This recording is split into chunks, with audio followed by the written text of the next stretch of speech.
The New York Knicks got cooked on the road to the Charlotte Hornets.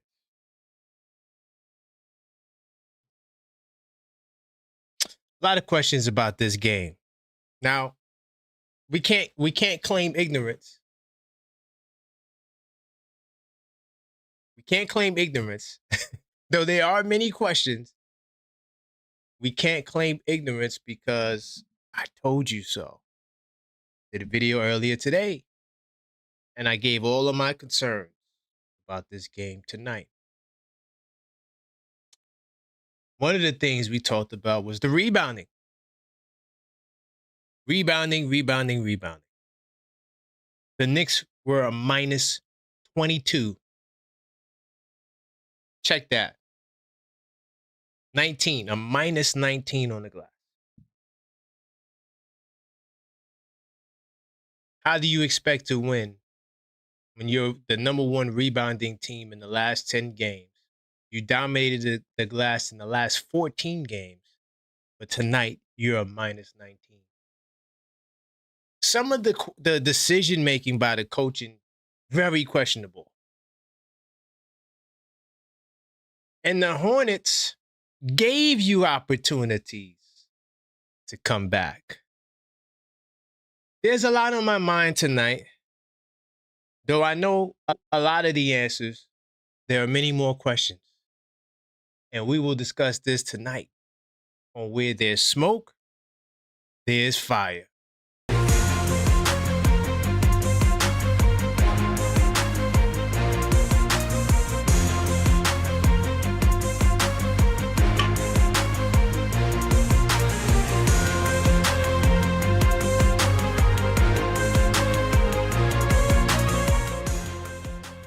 Welcome, New York City. I am your host, Karan Pierre, the Objective Fan, and straight out of Kings County, New York City's finest. Man, you know the vibes. Tell a friend that we live, man. Wish it was under better circumstances. You know, definitely humbled by the Charlotte Hornets, a team that we own. Or should I say owned? All right, big time salute to AP in the building. Big time salute to Trapped in the 90s. I see y'all, but before we continue with the salutes, we got to get the likes up. Smash that like button on the way in if you like this show. You want to see this show continue. Because I don't do this all the time, but tonight, we never duck the smoke. And to all of you guys who said that, yeah, the Knicks are going to smoke the Hornets tonight, you got to eat your crow. 100,000%. Because I told y'all this was a 50-50 game. And I had a lot of concerns. One of the main concerns was the three ball. Our three-point defense was trash. We've been giving up great production from the opponent from behind the line. And tonight it caught up with us because the Charlotte Hornets in the last 28 games have the best record or the second best record in basketball. In the last 2 months, the Charlotte Hornets are the best offense in basketball. I told you they're shooting and making 2 more threes a game at 40%.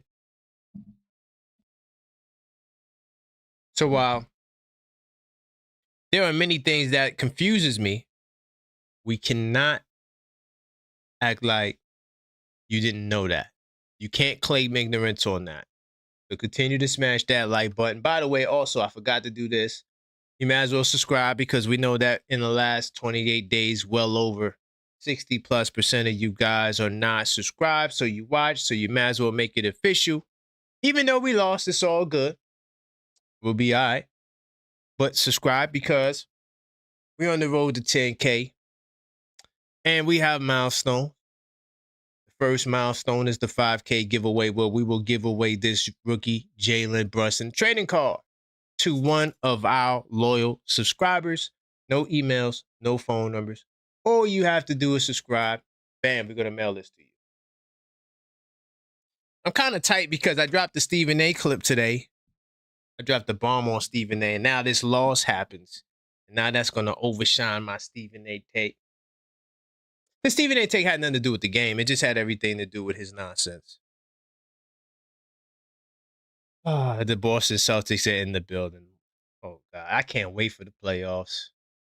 Let me just say this off rip. One loss doesn't mean that I'm not. If you expect me to come on here and say the season is over and we're done, I'm not doing that, Boston. Try again. It's one game. Boston, since Boston wants to talk smack in the chat, you know, I did my scouting report on the Charlotte Hornets. And, you know, one of the games I watched, because I watched well over 8 games, but one of the games I watched, and I'm going to put this on the screen for all of us to see. Since Boston wants to come in here early, let me show you how you deal with the ops, okay? Let me show you how you deal with them. So this is one of the games I watched while doing my scouting report on the Boston Celtics. The Charlotte Hornets smack the Boston. So before Boston talks silly, before Boston talks silly, I watch your teams. Don't come in here and act like I don't see you. Because I see you clearly. The Charlotte Hornets smacked y'all in Boston. So before you talk and try to mock us, you got some explaining to do. Yeah. So I don't want to hear nothing from Boston. I see Detroit sending me messages. Don't make me bring back the band. Please, Detroit. Because number 9 called up earlier. Let me just throw some shade on Detroit too, because your man called up earlier talking about we ain't beat nobody. We ain't beat nobody. Well, who the hell Detroit beat? Y'all beat the New Orleans Pelicans. Okay, what? Y'all blew them out by 20. Whoop-de-doo. You want a cookie? You happy about this? The same team that we beat, and you said, oh, well, we taking credit for beating bad teams. Don't act like we don't remember the Crickets, Detroit. So, yeah, if you are a team of the opposing team, just know I watch your teams. Don't come in here smiling too heavy because I put your team on the big screen. All right? I'm in one of those moves tonight. Don't make me black out. And, of course, I won't disrespect you. I just show you how much basketball I know more than you do. How about that? We could just do that. Right now, I'm talking to the Knicks Nation. Smash that like button. We're not taking no smoke from nobody else, especially Boston and Detroit. Because your teams get cooked and don't make me put them on the big screen.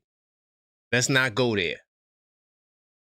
But, you know, back to Knicks Nation. Like, this game, to me, once again, it doesn't mean that we can't beat the Hornets in the playoffs. I mean, the adjustment is very simple. It's some very strategic things that we have to do. Now, I'm not going to lie. My one concern is the Brunson matchup. They treated him like just really, I would say, disrespectful. Because who do you put Brunson on? Do you put him on Ball? Do you put him on Knipple? Do you put him on Miller? Do you put him on Bridges? This might be the only team in the league we don't have nobody to hide Brunson on. I know I talk about Orlando, but I could live with Brunson on Suggs. You know, Suggs is he's not a killer like that, you know. But this team, I'm not going to lie. That's the one thing that we have to overcome. But I think we could overcome that because the Charlotte Hornets, even though they play well tonight, they make a lot of mistakes that are going to cost them in the playoffs. And I know I was heavy on the when I was never heavy on the Hornets. I mean, yeah, I was heavy on the Hornets in the regular season. In the playoffs, I have no faith in the Hornets. I know to some of y'all might be like, damn, but they just beat us tonight. Why is he saying that? One thing the Boston Celtics shown us is that you could win the championship with threes. But to be honest, saying that is not a fair statement because the Boston Celtics were also a top 5 defense. So they didn't just shoot threes. That's cap. But one thing about Boston is though, you live by the D3, you die by the 3. And most teams will die. It's very hard to do that. Only a select few could win the championship or win a series like that. Their style of basketball is regular season basketball. It's not playoff basketball. It's not reliable. There are a whole bunch of guys that never been there. They're going to get cooked. Now, unless they play against Detroit and then maybe, 2 inexperienced teams, that could go either way. But, when we're talking about what is needed in the playoffs, the Hornets are still lacking that. But they're really good in the regular season. I'm not trying to take away this win from them. This was a big win. They really wanted this win, and they deserve the credit for beating us. But I'm not going to sit here and act as though this means they're going to beat us in the playoffs. I am the objective fan. I don't go by one game. One game doesn't shape my outlook for a whole season. I do a show. It's called the Knicks in 10 show. I analyze the team in 10-game spurts. But we do have questions. Why is it that we find ways to get it done against these sub-500 teams, but against the Hornets, we don't get it done? What is that? It has nothing to do with the playoffs. At least that's not where I'm trying to go with it right now. But it has everything to do with our level of focus, because I do think that when the playoffs come, that's when the focus raises. But my thing is, we can't wait for the playoffs to turn it on. I think that's a bad habit. I think that could come back to bite you. Maybe not in the first round, but definitely in the second round. Let me get to some call. By the way, if you want to call up 646-995-8389, call up, voice your opinion. Uh-oh, D from LA in the building. Where we going, family? Let's go. I just want to probably listen more than I talk today, because I need you to talk me through whatever we just watched. So, okay. We got conversations. I've already said, after All-Star break, everything I'm putting it on Mike Brown. Win, I'm complimenting the players. Loss is on Mike Brown. Because I believe we have the roster, like we all believe, to figure things out. We have the roster. We've played about maybe, 11 games or so, recent. 11 games. We've lost 3 games and won, 6 or 7? Right? 7, yeah. Okay, so the 3 games that we've lost are teams above 500. The 6 games that we won are teams below 600. Or below 500. Below 500. We've had we have the NBA Cup. We've seen some flashes of how good we can be, or how good we are. What I want to know is, what are the Knicks? Okay. Because before you go, I've already Knicks? said, yes, what are the Knicks? Because I believe we are going to the Eastern Conference Finals. The only reason why that's my belief is because I just don't see this Knicks roster losing 4 games. I don't see us losing a 7-game series. That's the only thing that I'm putting it on. It's not very logic-based, even though it is, but I can't really pinpoint exactly how logic-based it is because, again, I can't really pinpoint what the Knicks are. Somebody said we're like an abstract painting. You don't really know what you're seeing, but you know it can look good, but it's sometimes like, what is this? So please explain. Yeah, I think that our identity is we are a two-way team that's versatile, that can beat you in a variety of ways. But we have nights like tonight where we just make boneheaded decisions. It was the decisions that caused the loss. That I truly believe it was our decisions. It's not our ability and talent. Yeah. You pointed out the offensive. You pointed out the rebounds. Really good thing that you pointed out. We got destroyed, right? Yeah, 100%. So that's a major factor. What would you say the decisions are, though? Would you say is it turnovers? Is it just not reading play? Like what would you say those boneheaded decisions are? Is it a Mike Brown thing? Yeah, well, the lineups were trash tonight. Mm-hmm. I wanted him to go to Tyler Kolek, but not in the fashion he went to Tyler Kolek. Right, He put right. 3 guards out there. Why? Why do we have to play 3? And this is why I'm concerned about Deuce McBride coming back. Because he's going to play. He's going to play all of these little ass guards with Shaman at the power forward. I hate that, bro. That's why I keep saying we have a big problem. Remember, you heard it here first. I was the first one to say that. You have a big problem. And it all centers around how Mike Brown's going to use the guards? Yes. Because he's going to play them. He's going to play them. He's going to play the 3 little guards, and you're going to get cooked. And it's not. It has nothing to do with an individual player, 2D. Like, I'm not trying to. It's not Kolek's fault. It's not Clarkson's fault. I get what you're saying. You putting them all together. Right. You're putting him in a position to fail. Right. Valid point. And that's the thing that I'm more worried about. I am not worried about the Knicks getting to the finals based on the roster we have. Again, I don't see anybody beating us in a 7-game series. I am worried about what you just said, though. The ability for Mike Brown to make us get in our own way is starting to get a little bit concerning. It's like, yo, if we can't defend or counter speed, like Mike Brown, that's why we brought you here, bro. That's literally why you're here. You know what I mean?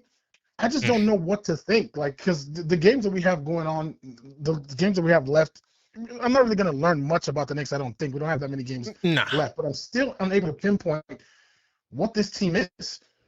You know what I'm saying? Yeah. But they are that. See, here's the problem, 2D, right? They're not focused at a high level in these games for whatever reason.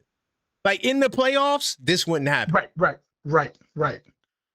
And but in the regular season, the game slows down. Right. And the game slows down, right? But in the regular season, they just have these moments where it's like they just not into it. They think they already got it sewn up. You have a point, but the thing that's bothering me, though, that I'm worried about is I'm not even looking at the players. I feel like I can pinpoint how Mike Brown is going to lose a game and who he's going to lose to. Okay. That's the thing that worries me. You know what I'm saying? Because Detroit plays a fast, scrappy game. Mm-hmm. And I'm not worried about any of these teams. I'm not worried about these teams. It's not about the teams that we're playing against. It's about how well Mike Brown is coaching the Knicks. That I'm like, yo, I don't know, bro. But I'm gonna let you rock. But it's just the thing that I'm not sure exactly what we are. I hate to say it this way.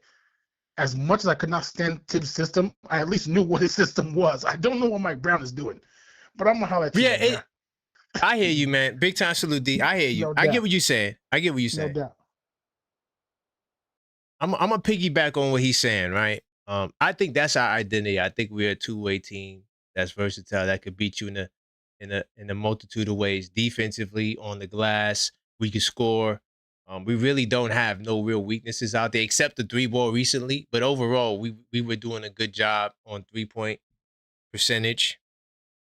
But then you just have these moments where the coaching decisions are just not good. Like, why? Like, all right, let me just share this as I look inside the 82 Knights. So you go into the second quarter, you're down 4 in the glass, right? So now we get into the second quarter. You play the double big lineup. Trash! The double big lineup is trash. It's trash. -4. So when the double big lineup comes in the game, you're -5 on the glass. When the double big lineup comes out of the game, you're -5 on the glass. If I can't rely on the 2 best rebounders in the league to get rebounds together, why am I playing the stupid lineup? You already have one liability in Jalen Brunson. Why would you create another by putting Towns at the 4, knowing he's going to have to guard one of the Furious 4? But they say in Charlotte, they say the Furious 5. That's what they call their starting lineup, the Furious 5. But it really is the Furious 4 with Bridges, Miller, Knoepel, Ball. They put pressure on your defense because you have to defend all four of them. There is no night off. Bridges, and salute to El Figgy. El Figgy couldn't understand why Bridges had trouble with the brother Kobe White. Let me tell you what Kobe White is averaging in the last 10 games off the bench. And so just to let you know that what Kobe White did tonight was not a rare feat. In the last 10 games, Kobe White is averaging 17.1 points on 48% from the field, on 42% from three. Kobe White comes into the game, he is a bucket. If Kobe White was with the Charlotte Hornets the whole year, he would be the sixth man of the year. Facts. This is what Kobe White does. They have a multitude of players that put pressure on the defense. So why, Mike Brown, would you put Towns at the 4? Towns is not a goddamn 4. If somebody calls up and says tonight that Towns is a 4, I might hang up the phone. That's how I'm triggered tonight. We have the roster to win. We have to make the right decisions. The reason why we lost is based on coaching decisions. So you go with the double big lineup, right? You're within 2, you take them out, -4, you're down 6. Then, I don't know if this was Mike Brown, but you're getting smoked on the glass. Someone on the bench says, oh, I know what we could do. We could put Tyler Kolek in the game. We could put, was that the third? That was the third quarter, my fault. In the third quarter, somebody has the bright idea, you getting crushed on the glass. At this point, you're a -15 on the glass. Then somebody on the Knicks bench said, oh, I know what I'll do. Let's throw Tyler Kolek out there with Alvarado and Clarkson, or with Brunson and Clarkson. Yeah, that'll work. And guess what happened? You got cooked. You was within 11. They are a -7 because offense is not the problem. The rebounding is the problem. The Charlotte Hornets wasn't killing us like that. They were out rebounding us. They missing shots, they getting the rebounds. They had 12 offensive rebounds. That's 12 more opportunities at threes because that's all they doing. At least 10 of those 12 rebounds are going to be threes. 100%. And if you give the best this is the best three-point shooting team in basketball. Period. They're top 5 in makes, top 5 in attempts, and number 1 in, I think, percentage. They are the best three-point shooting team in basketball. And you have to control their attempts by getting on the goddamn glass. I told y'all so. When I did my breakdown, I said this game will be run on the glass. And it was lost on the glass. But I'm just trying to think in my mind, who on the coaching staff thought it was a good idea to bring in Tyler Kolek with Brunson and Clarkson? Now, let me just let you guys know something. When I say three-point guard lineup, I don't mean position. I mean size. Let me explain what I mean. You have 6'2", 6'1", and Clarkson is 6'5", but he plays like he's 6'3". He tries on defense, but he ain't no goddamn defender. Don't give me the Jordan Clarkson, he tries on defense. You can't put all 3 of them out there at the same time when you're dealing with a Furious 5 and a Kobe White off the goddamn bench. All he does is come in the game and he lights you up every time. I seen him do it. This wasn't the first breakout game from Kobe White. He has been cooking. And tonight, he gave you what he averaged in the last 10 games, 17. He did exactly what he does in this last stretch of success they've been having in Charlotte. I blame the decision-making on the coaching It was trash. You were thoroughly outcoached tonight. They outcoached you. They put the pressure on Towns and Brunson. They took advantage of the mismatches. Something that we didn't do. How many times? I had a question. Serious question. How many times did we ever attack LaMelo Ball? Did we ever go at LaMelo Ball? He's the weak link. You put him in pick and roll. How many times did we do that?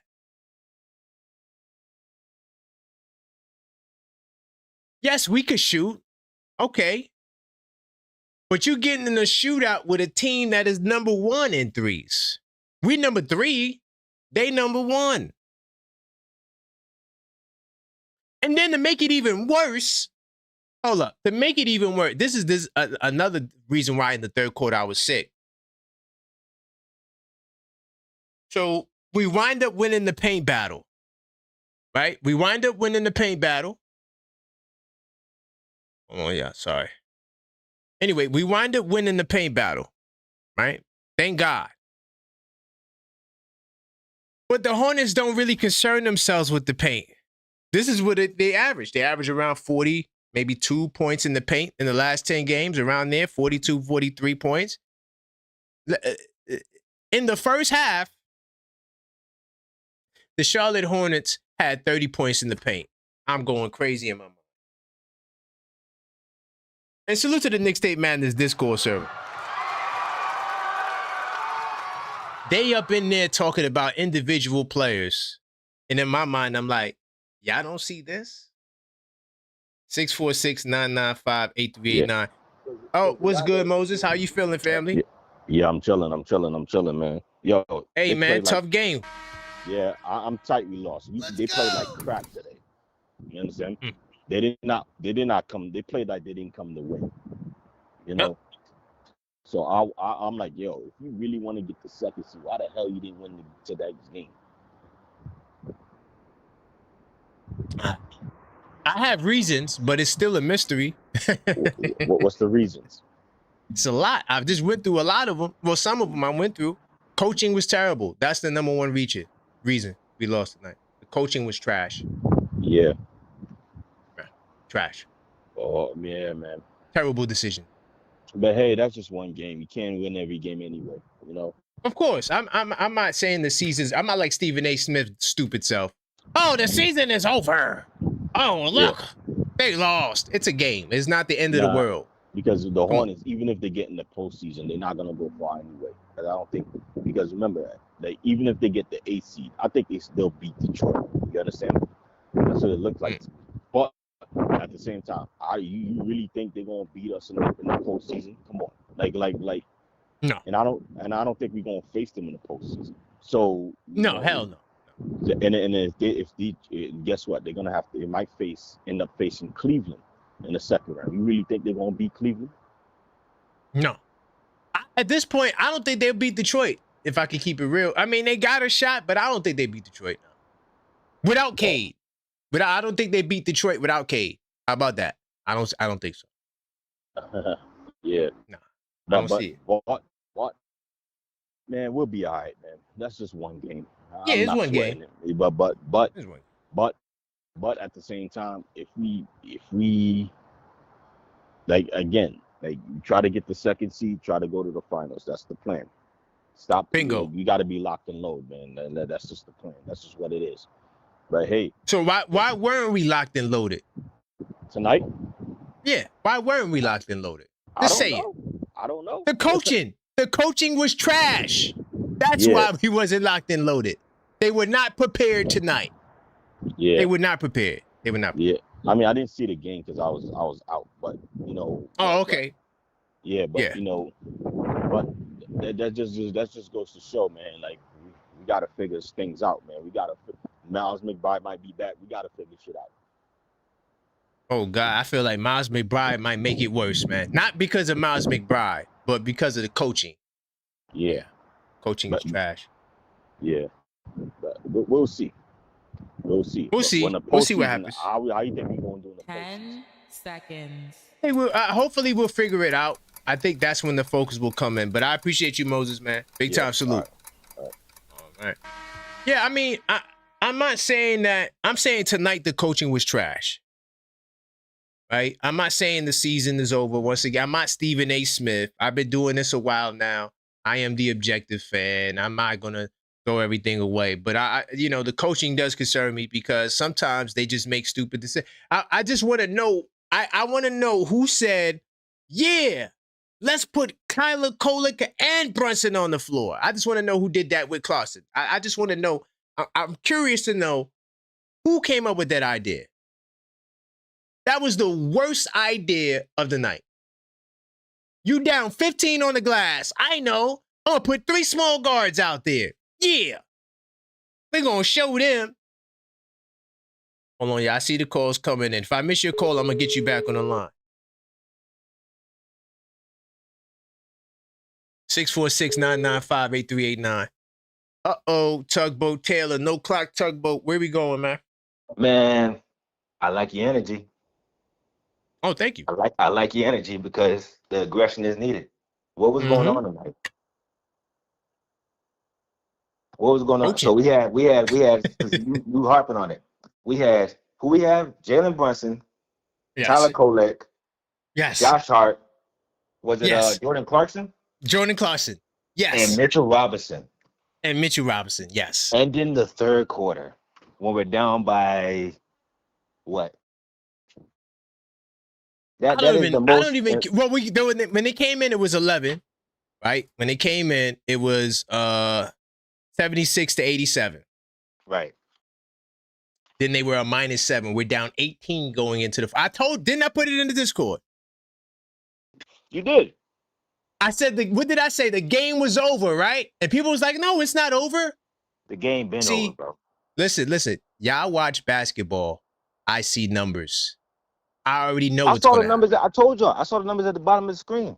The Hornets are 17-0 when up at 10 points. You did put that. You did that. You did put that. Like once they put that on the screen, I was like, "Yo, what do we? This is over." Like 17-0 is.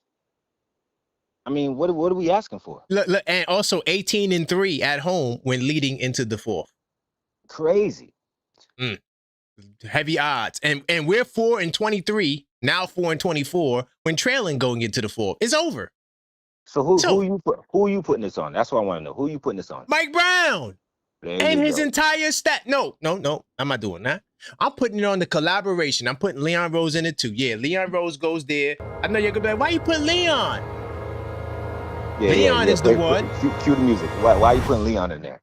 Leon is the one that he goes to let him know these are the lineups I'm going to play, so he won't be surprised. So he knew about it. So I'm putting on it. You think he told Leon, hey, if all ace breaks loose, I'm gonna put in Tyler Kolek at the end of the third quarter. Listen. He said, and we got the report. He tells Leon Rose who he's going to play so he won't be surprised. So, yes, I'm adding him to it, too, because he's a part of the goddamn collaboration. That's nasty. If he told Leon, hey, hold on. In case of emergency, I'm just going to let you know, I'm putting Tyler Kolek on the floor. That's nasty. Wait, hold on. Now, I ain't going to lie. I think it was JJP. Somebody put it in the Discord, right? And we laughed. We seen it. But I'm like, wait a minute, but that might be standard protocol. I don't know. But it just seems funny, don't it?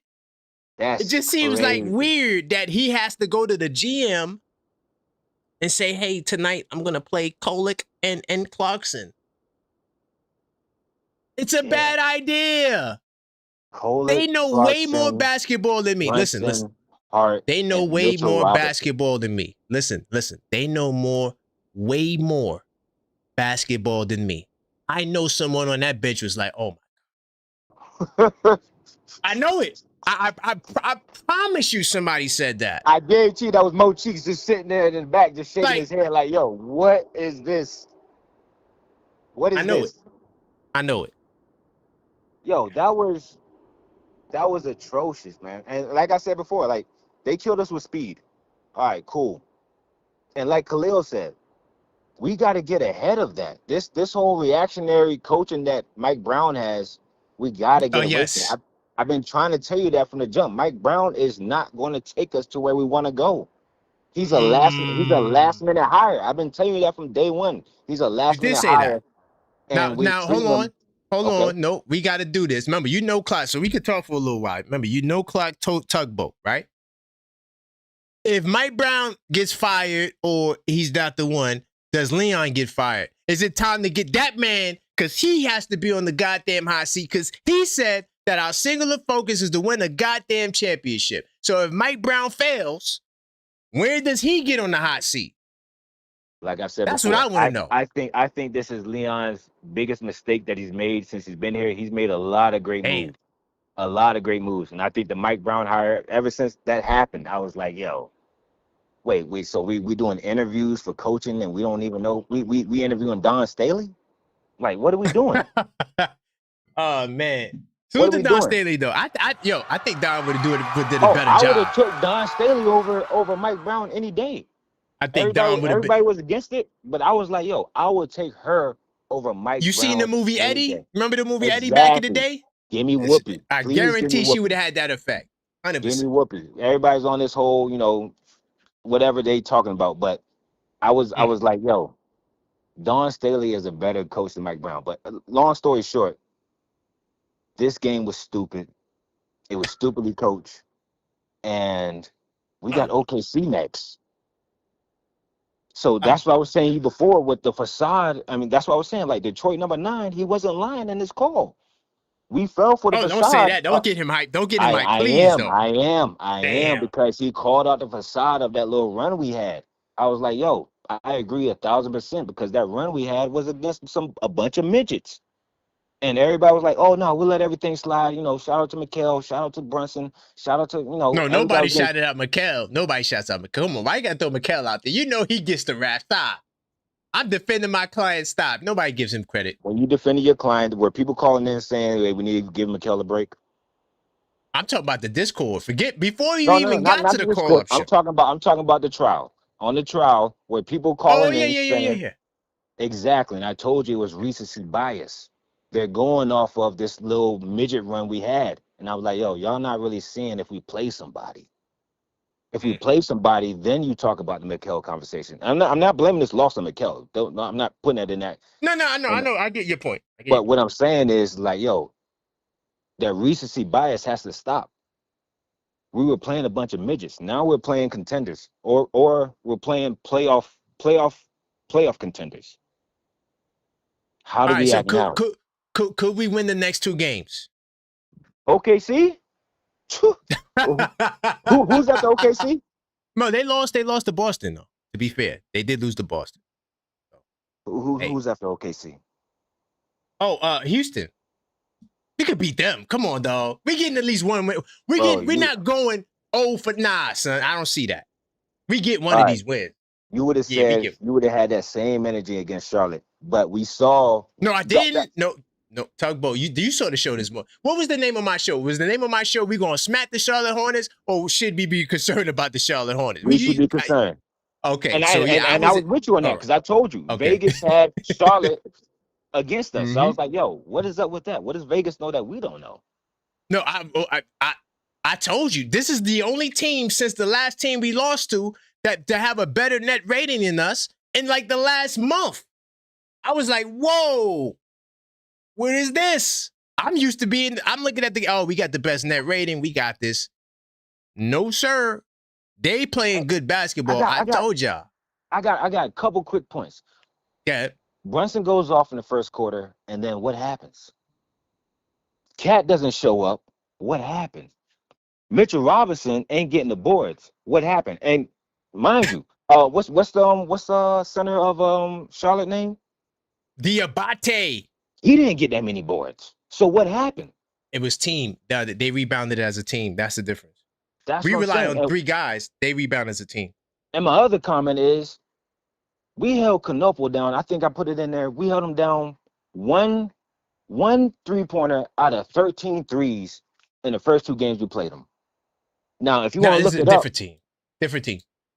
Exactly. But if you want to I look it threw my up, notebook. I told you I threw my notes out from the first 2 games. I threw it in the what trash. was the lineup though? What was the lineup the Knicks had? The Knicks Don't had matter. Deuce McBride, but we didn't have Mitch or OG.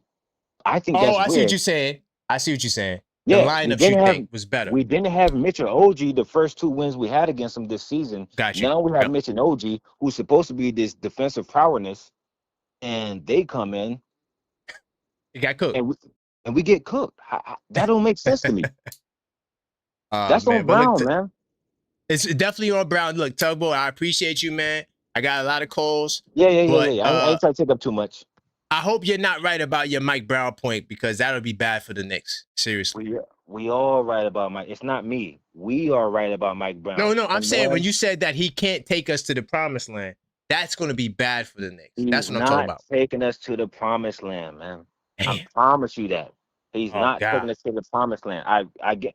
We will have this conversation. I'm not a told you so type of guy, but we will have this conversation. No, it'd be that way because I'm that way.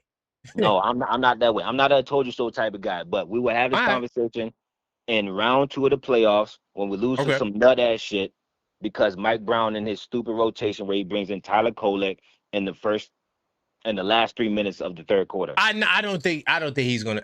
If he does that, yeah, he deserves to get fired. But I appreciate you, Tugboat, big time. All right, brother. Stay blessed. All right. I don't think. Look, hold on. Let me put the disclaimer. Some of these views are not mine. Don't be confusing me with the callers. I don't think that Mike Brown can't lead us nowhere. I'm talking about his coaching tonight. I'm not saying the coaching for the career. I'm not talking about, in the future of coaching. I'm talking about tonight. It was terrible. It was trash. There's a lot more things I could go off on, but I'm gonna get some of these callers in. Hopefully they get back on the line. Randall, give me 2 seconds. Before Randall gets his call off, continue to smash that like button, man. All right, we don't have enough likes. All right, my man Randall's on the line. All right, representing Jersey.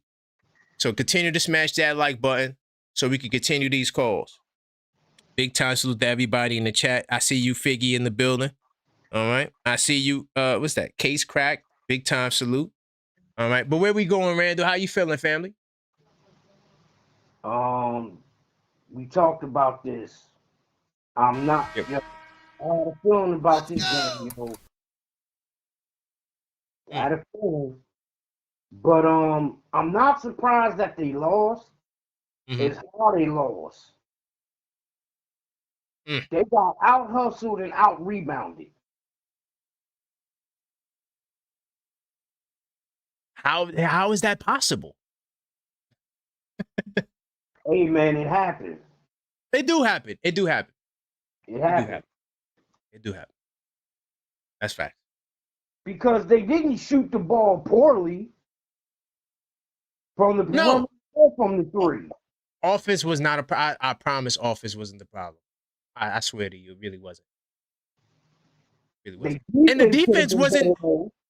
The defense could have been better, but the defense wasn't even that bad either. It was just the rebounding. Like you said, the literal lack of hustling is the reason why they lost this game. How many second chance opportunities they got? A hell of a lot.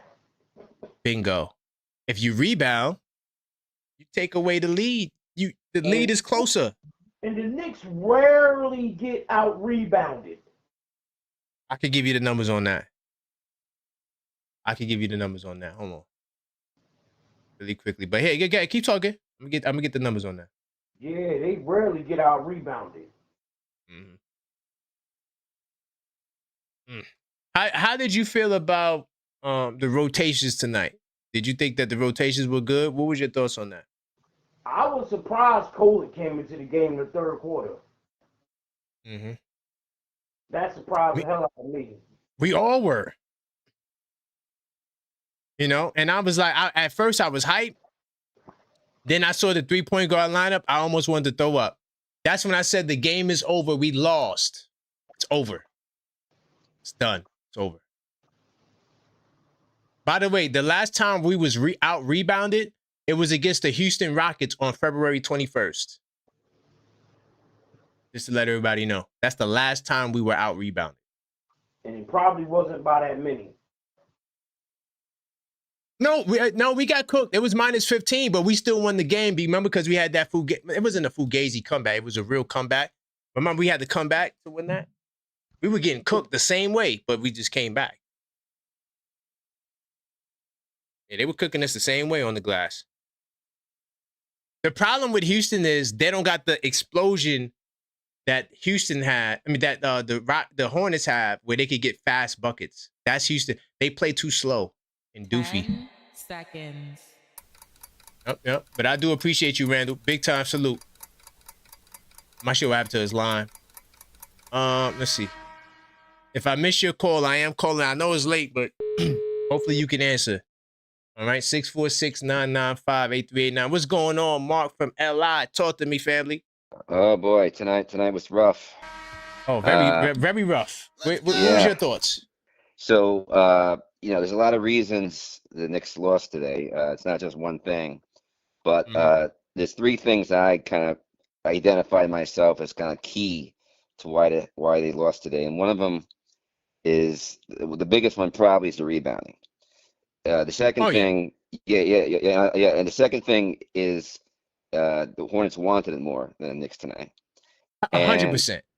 And the third thing is the 3-point defense and Yes. defense in general. Now on the 3-point defense, that's been a problem all year long, and I don't think it's going to be easily solved in the playoffs. So the only thing the Knicks can do against a really good 3-point shooting team is you got to try to make them turn the ball over before they can find the open guy, because otherwise they always find the open guy on the Knicks, and they just got to stop that kind of circuit before it gets there. That's the only thing they can do, because it's a weakness of the Knicks for sure. But the other thing though, the two things I mentioned before, the rebounds and the hustle, Yes. and the wanting it. See, those are the things I'm a little more optimistic about, because that's not really something I see happening to the Knicks all the time. No, that's a fact. I don't see the Knicks getting out rebounded like that all the time. I don't see them getting out hustled and out muscled. They were the way they were today around the boards and around it. 100%.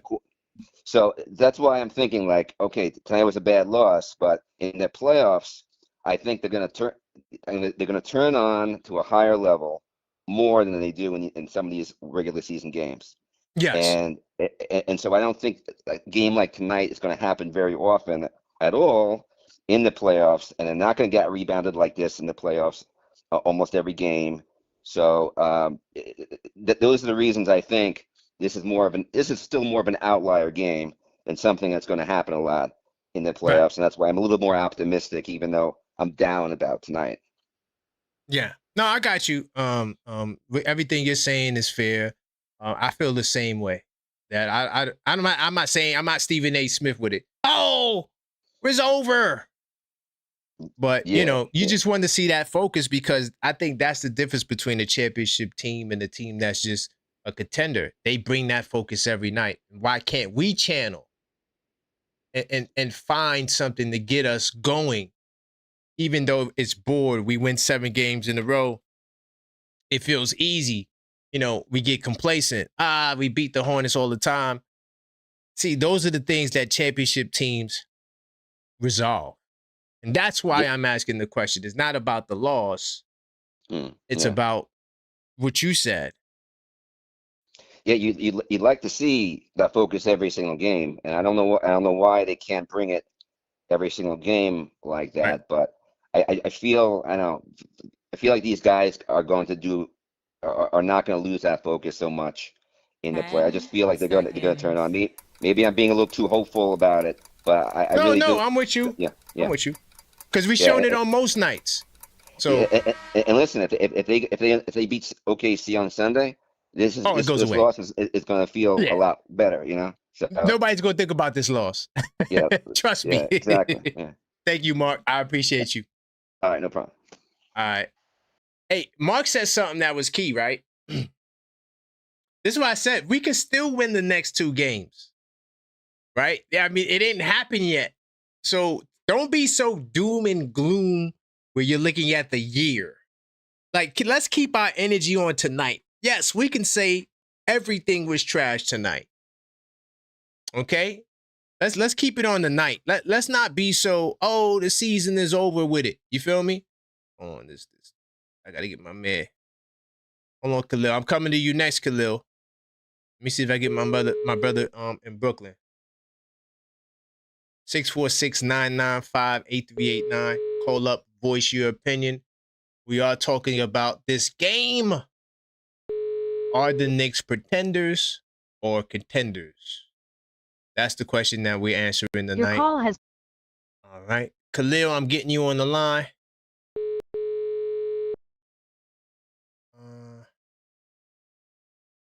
Okay. Should be caught up. Uh-oh. No clock Khalil in the building, family. Where we going? Yes, sir. I want to say thank you. I want to just say a couple of stats to you. Throw a couple of stats. Okay, let's go. All right. The Knicks ranked 24th in the NBA at 97.4 possessions per game. Right? Yes. The Knicks also have a lower winning percentage against teams that are in the top 10 of pace. Right? Oh, as of today, where did you get that from? I got that from the NBA.com.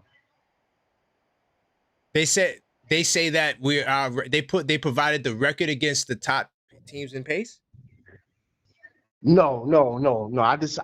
When I researched it, it said that I researched the teams that have that basically are faster paced teams. Knicks have a low winning percentage. I have a low winning percentage against those type of teams. Because hold on, see if I can pull this up really quick. Because I did the Knicks in 10 show and I gave the record because I actually did the record against teams that are in top 10 pace. Now, the problem with doing it my way is that the record changes and people they fall in and out of the top 10s, right? So you can't really use that as a stat for life. But when I last checked it, which was last week, this is the numbers that I had. So against the top teams, the top 10 teams, that top 10 are in pace, we're 15-7 at that time. Now that could have changed, but at the time it was 15-7. So I don't know what NBA.com saying. Maybe they got something else. But I hear you guys keep cooking. No. But so 15-7, but versus teams that are slower pace, we have teams that run at have a slower pace, we have a significantly higher percentage. But 15-7 is not bad either. But it's just that we do much better against teams. So let me give you another stat. Knicks ranked 25th in the league in allowing points, fast break points. 25th. 25th in the league. In fact, I don't know about that. Hold up, because I just looked at the last. Hold on. You know, we gotta verify. Hold on, we gotta verify that. I'm going on there right now. It's gonna take me 2 seconds. But go ahead, keep cooking. I don't want to steal your thunder. And the last stat is the Knicks ranked 22nd in the league in three point allowed in the game. 3-pointers, opponents 3-pointers allowed. You sure? Correct. That's what I pulled up. Maybe I'm wrong, but you can Okay, so I got 22nd in 3-pointers allowed. But they're what? Oh, now they dropped the 19th in opponent 3-point percentage. It was 14th. Just a couple. But do you see how the numbers change? That's why I don't bother remembering this stuff. I'd rather just look it up on the fly, because if you remember it, it's going to be bad. But you said opponent fast break points. You said they were what? 25th in the league, allowing 16.7 points. Nah, that's off. They allow 14.2 and they're 7th overall on the season. In the last 10 games, I'm gonna give you that because that's what I like to look at. The overall stats are great, but if you really want to see how a team is doing, look at it from the last 10 games. All right. So in the last 10 games, we're 11th at 13.9 for the record. The last, what about for the season? For the season, we were 7th. And allowing points, allowing fast break points? Yeah. Fast All break right, points allowed. We actually do a great job in that. Believe it or not. I appreciate you verifying and correcting me. I'm gonna do a better with the research. But listen, from the eye test, the Knicks go ahead. struggle with fast athletic teams from the eye test. From the eye Without test, no I got stats. you. Without no stats. I disagree, Without but no I stats. hear you though. Without Huh? the stats, all right, let me just say this. The Hornets are a special team because they're a top 6 offense. Not a lot of fast-paced teams could do what the Hornets did to us tonight. The Hornets are a really good offensive team. In the last 2 months, they're the #1 offense. So you can't just put all top pace teams in the Hornets lane. Because, hold on, I think the Pelicans, not the Pelicans, we played against a team that's like a fast-paced team and we dusted them off. So you can't just go by that. Or at least I wouldn't just use that angle.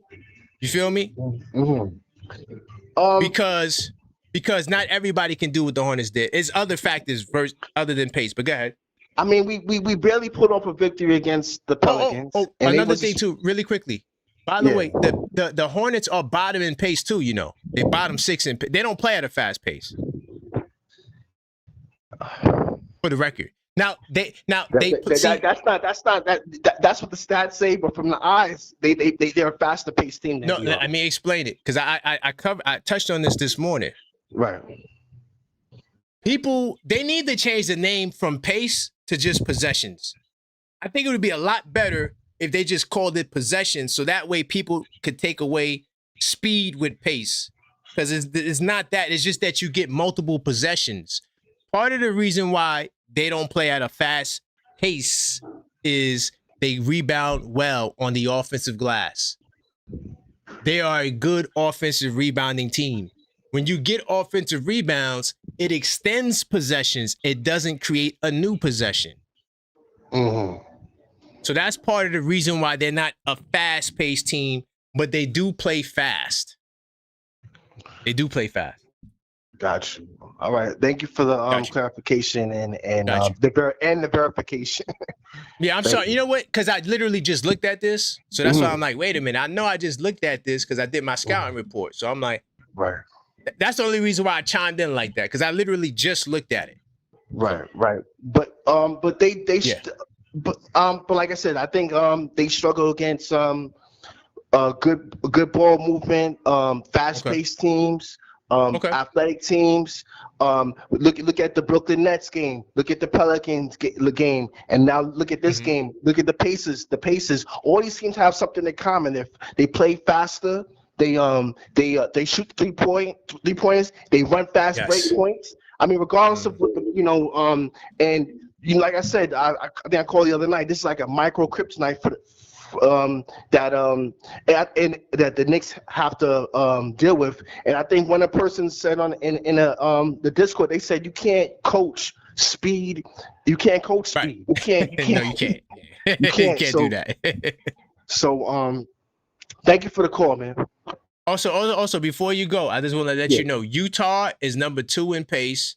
All right. Dallas is number 5 in pace. The Wizards are number 6 in pace.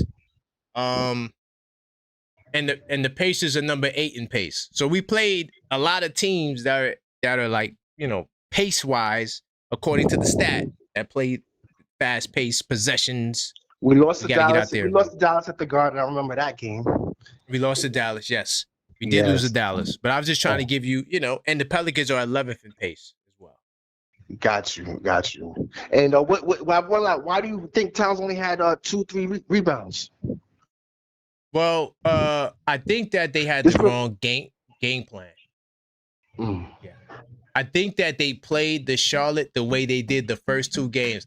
I'm not sure if you've seen the show earlier, but I started my diatribe with saying I threw out my notes from the first 2 games. I didn't want to even think about my notes because I watched the last 8 Hornets games, and they're way different. So I can't go in there with my old strategy thinking it's going to work. And I think that's what happened. They were out-coached. They were not prepared for what we saw tonight. That's my story. I'm sticking to it. Got you. All right. Like I said, thank you again, and hopefully we will be ready to play against OKC. Big time. Killer, I appreciate you, man. And continue doing your research, man. You know, Yes, sir. and just know that, you know, when I correct you, it's not out of disrespect. It's just, you know, we got to make sure we put the right information out. You feel me? I agree, and I don't take no disrespect. I welcome. Big time. Thank you. You got it, Khalil, man. Anytime, brother. I appreciate your support. Thank you, man. Salute. All right. Uh-oh. St. John's University. We got a big game tomorrow. Uh-oh. What's going on? How's it going, my brother? Hey, man. Tonight was tough, man. You know, I'm looking forward to tomorrow with Duke and St. John's. So at least I could say, I ain't gonna lie, I would be upset if Duke loses. But, you know, if St. John's wins, it's not the worst thing in the world. You feel me? Okay, I feel you. You feel me? Because tonight, oh, God. Didn't I tell you? I told you Tuesday. Let's go. This would happen. I told you Tuesday that this would happen.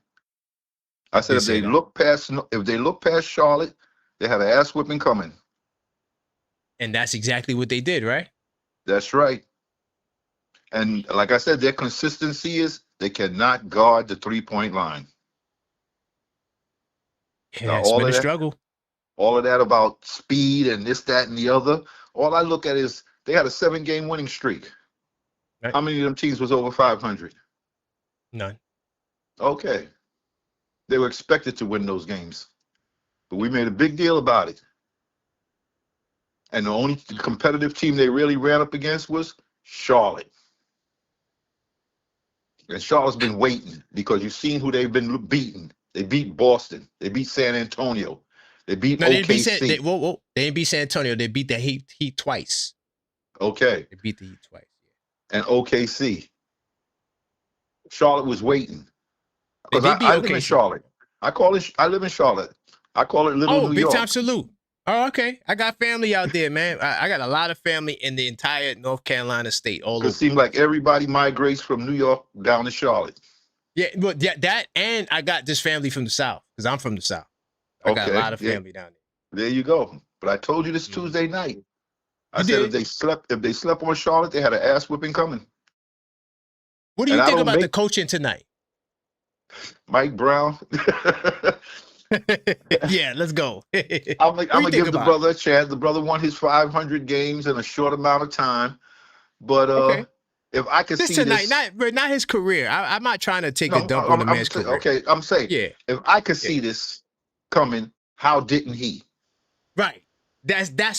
Thank you. And they smarter than you and I. They smarter than you and I. Exactly. And they didn't have them prepared. You know, I really believe that they were looking at game 1 and 2 scouting reports, and they went in with that mentality. I truly believe it. Yeah, we slapped them up in the garden, so we go down there. They do as we tell them. Okay, you see, they've been waiting. Yep. Angie called up earlier. She also lives in Charlotte, and she was saying, "Yo, down here, this is an event." Yes, it is. They treating this like this is their Super Bowl. They ready for this game. It was a sellout at the Spectrum. And usually when they come down here, you would think you're in Madison Square Garden. It wasn't like that tonight. Right. They were booing and I was like, whoa. Yeah. The Charlotte fans were trying to turn up. Exactly. But I'm not going to hold you up, brother. I just want to remind you, I told you this Tuesday night. No, you did. This would happen.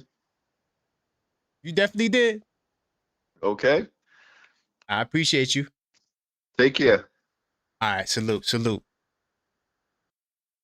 my man Lawrence. We both went to St. John's University. I went during the Red Storm days. He was there. I think it was the Redmen. So that's when he was there. So, you know, we always talk about St. John's.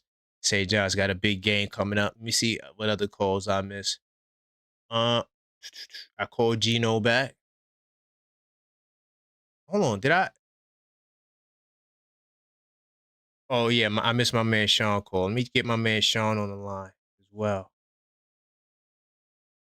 By the way, if you are a channel member and you call up, let me know, because sometimes your name is not your YouTube name. Get my man Sean up here. Hopefully he can answer the phone. From Queens to Virginia. He could have just called it a night. What's good, Sean? You there? Are you there? Yes, sir. Yes, sir. Yo, what's going on, Karan? Hey, man. Yo, you tell me, man, tonight was just what the hell? Man, Crazy. my key word gonna be for the night, and it's gonna be for every time I call back. Consistency, consistency, consistency. Yep, you always This say that. team has too many inconsistency nights, and it's bothering me now because it's not even just the team. It's Mike Brown also. These Big time. stupid rotations is just blowing my mind. You touched on it. Why in the hell is Tyler Kolek in the game with Josh Hart, Jordan Clarkson, and Jalen Brunson in the third quarter when we already down? Please, somebody explain it. Why are for some reason, our glaring holes on defense, Charlotte beat us at it at every point. Our rotation on defense was horrible. Our switching was horrible. We did not rebound. We got outplayed our own game. This is the first time in a while that I've seen us get outplayed by our own game. Yep. And it was just surprising. Mike Brown had a terrible game, and I want to ask you this because I'm really starting to get word, and I kind of agree with the caller a couple of calls ago. Okay. I did not like Mike Brown as the hiring coach, first of all. Okay. I'm a Tibbs fan. I will always be a Tibbs fan. Tibbs didn't have a bench like this. I think if he had a bench like this, maybe, just maybe, things would have been different. But hold on, my question to you is, do you think Mike Brown is a friendly coach and he let a lot of things slide? Or do you think he really gets in the players and really gets in them? Because I really believe he is a friendly coach and he let a lot of things slide. Because it's just first of all, we had 2 nights off.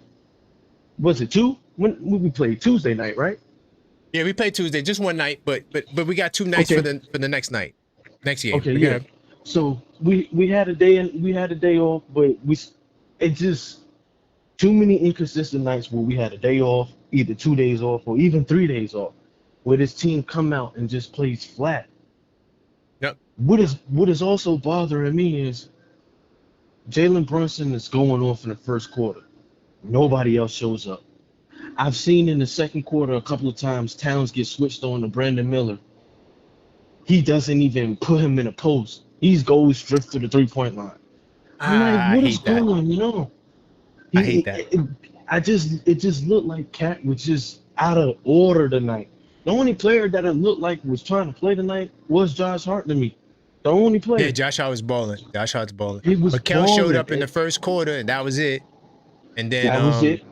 And then Brunson, he tried to do it himself, but he did. And what I say last call, Mikal is our X factor for our success. He is our X factor. He did not. I think defensively wise, he did not play too good tonight. Kobe White beat him. Con Knipple beat him. I think the whole Wingstop tonight did not play good tonight. OG, they got cooked. Yeah. OG, he had it going on a little bit with that offense, but it's just like they drift from him too. Jalen Brunson, it was just too much. It was just too much ISO ball also. Too much ISO ball. You had 29 shots. You made 26. I think he had, 29 shots? You got to pass that ball up. And one more thing before I'm not going to say he didn't pass the ball. I'm not going to say that. Okay. I hear you. I think he could have gave it up more times is what I'm saying. Instead of dribbling all around. That was the whole purpose of having Mike Brown come in here, to install an offense for everybody to attack. Now, that part, you just hit it on the nail. That last part you said, I'm glad you put it on him, because the system should be one where, okay, Brunson, we don't need you to dribble like this. Let's do this now. They don't got that. No, they don't have that. It's too many nights to where it's Jalen Brunson save us, or we can have the whole team play and score. And another thing Right. before I go, and this is what's bothering me by Mike Brown also. If you want to develop the player in Mo Diawara, why keep snatching him out the game when he looks like he having something going?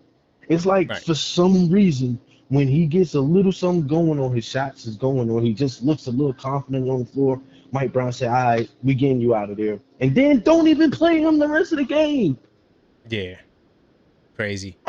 Into the I fourth quarter appreciate you though, until we man. down. But yeah, man, Yeah, stay up, man. Appreciate the big call, time. man. And big No time. doubt. All right. That's my man Sean. Before I take some more calls, let's continue getting the likes up. All right. We got to continue getting these likes up. I do appreciate y'all talking Knicks after the game.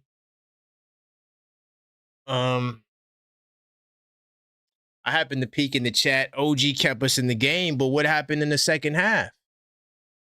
If that was Mikal, it would have been like disappearing acts. He had 14 in the first half. Where did OG go?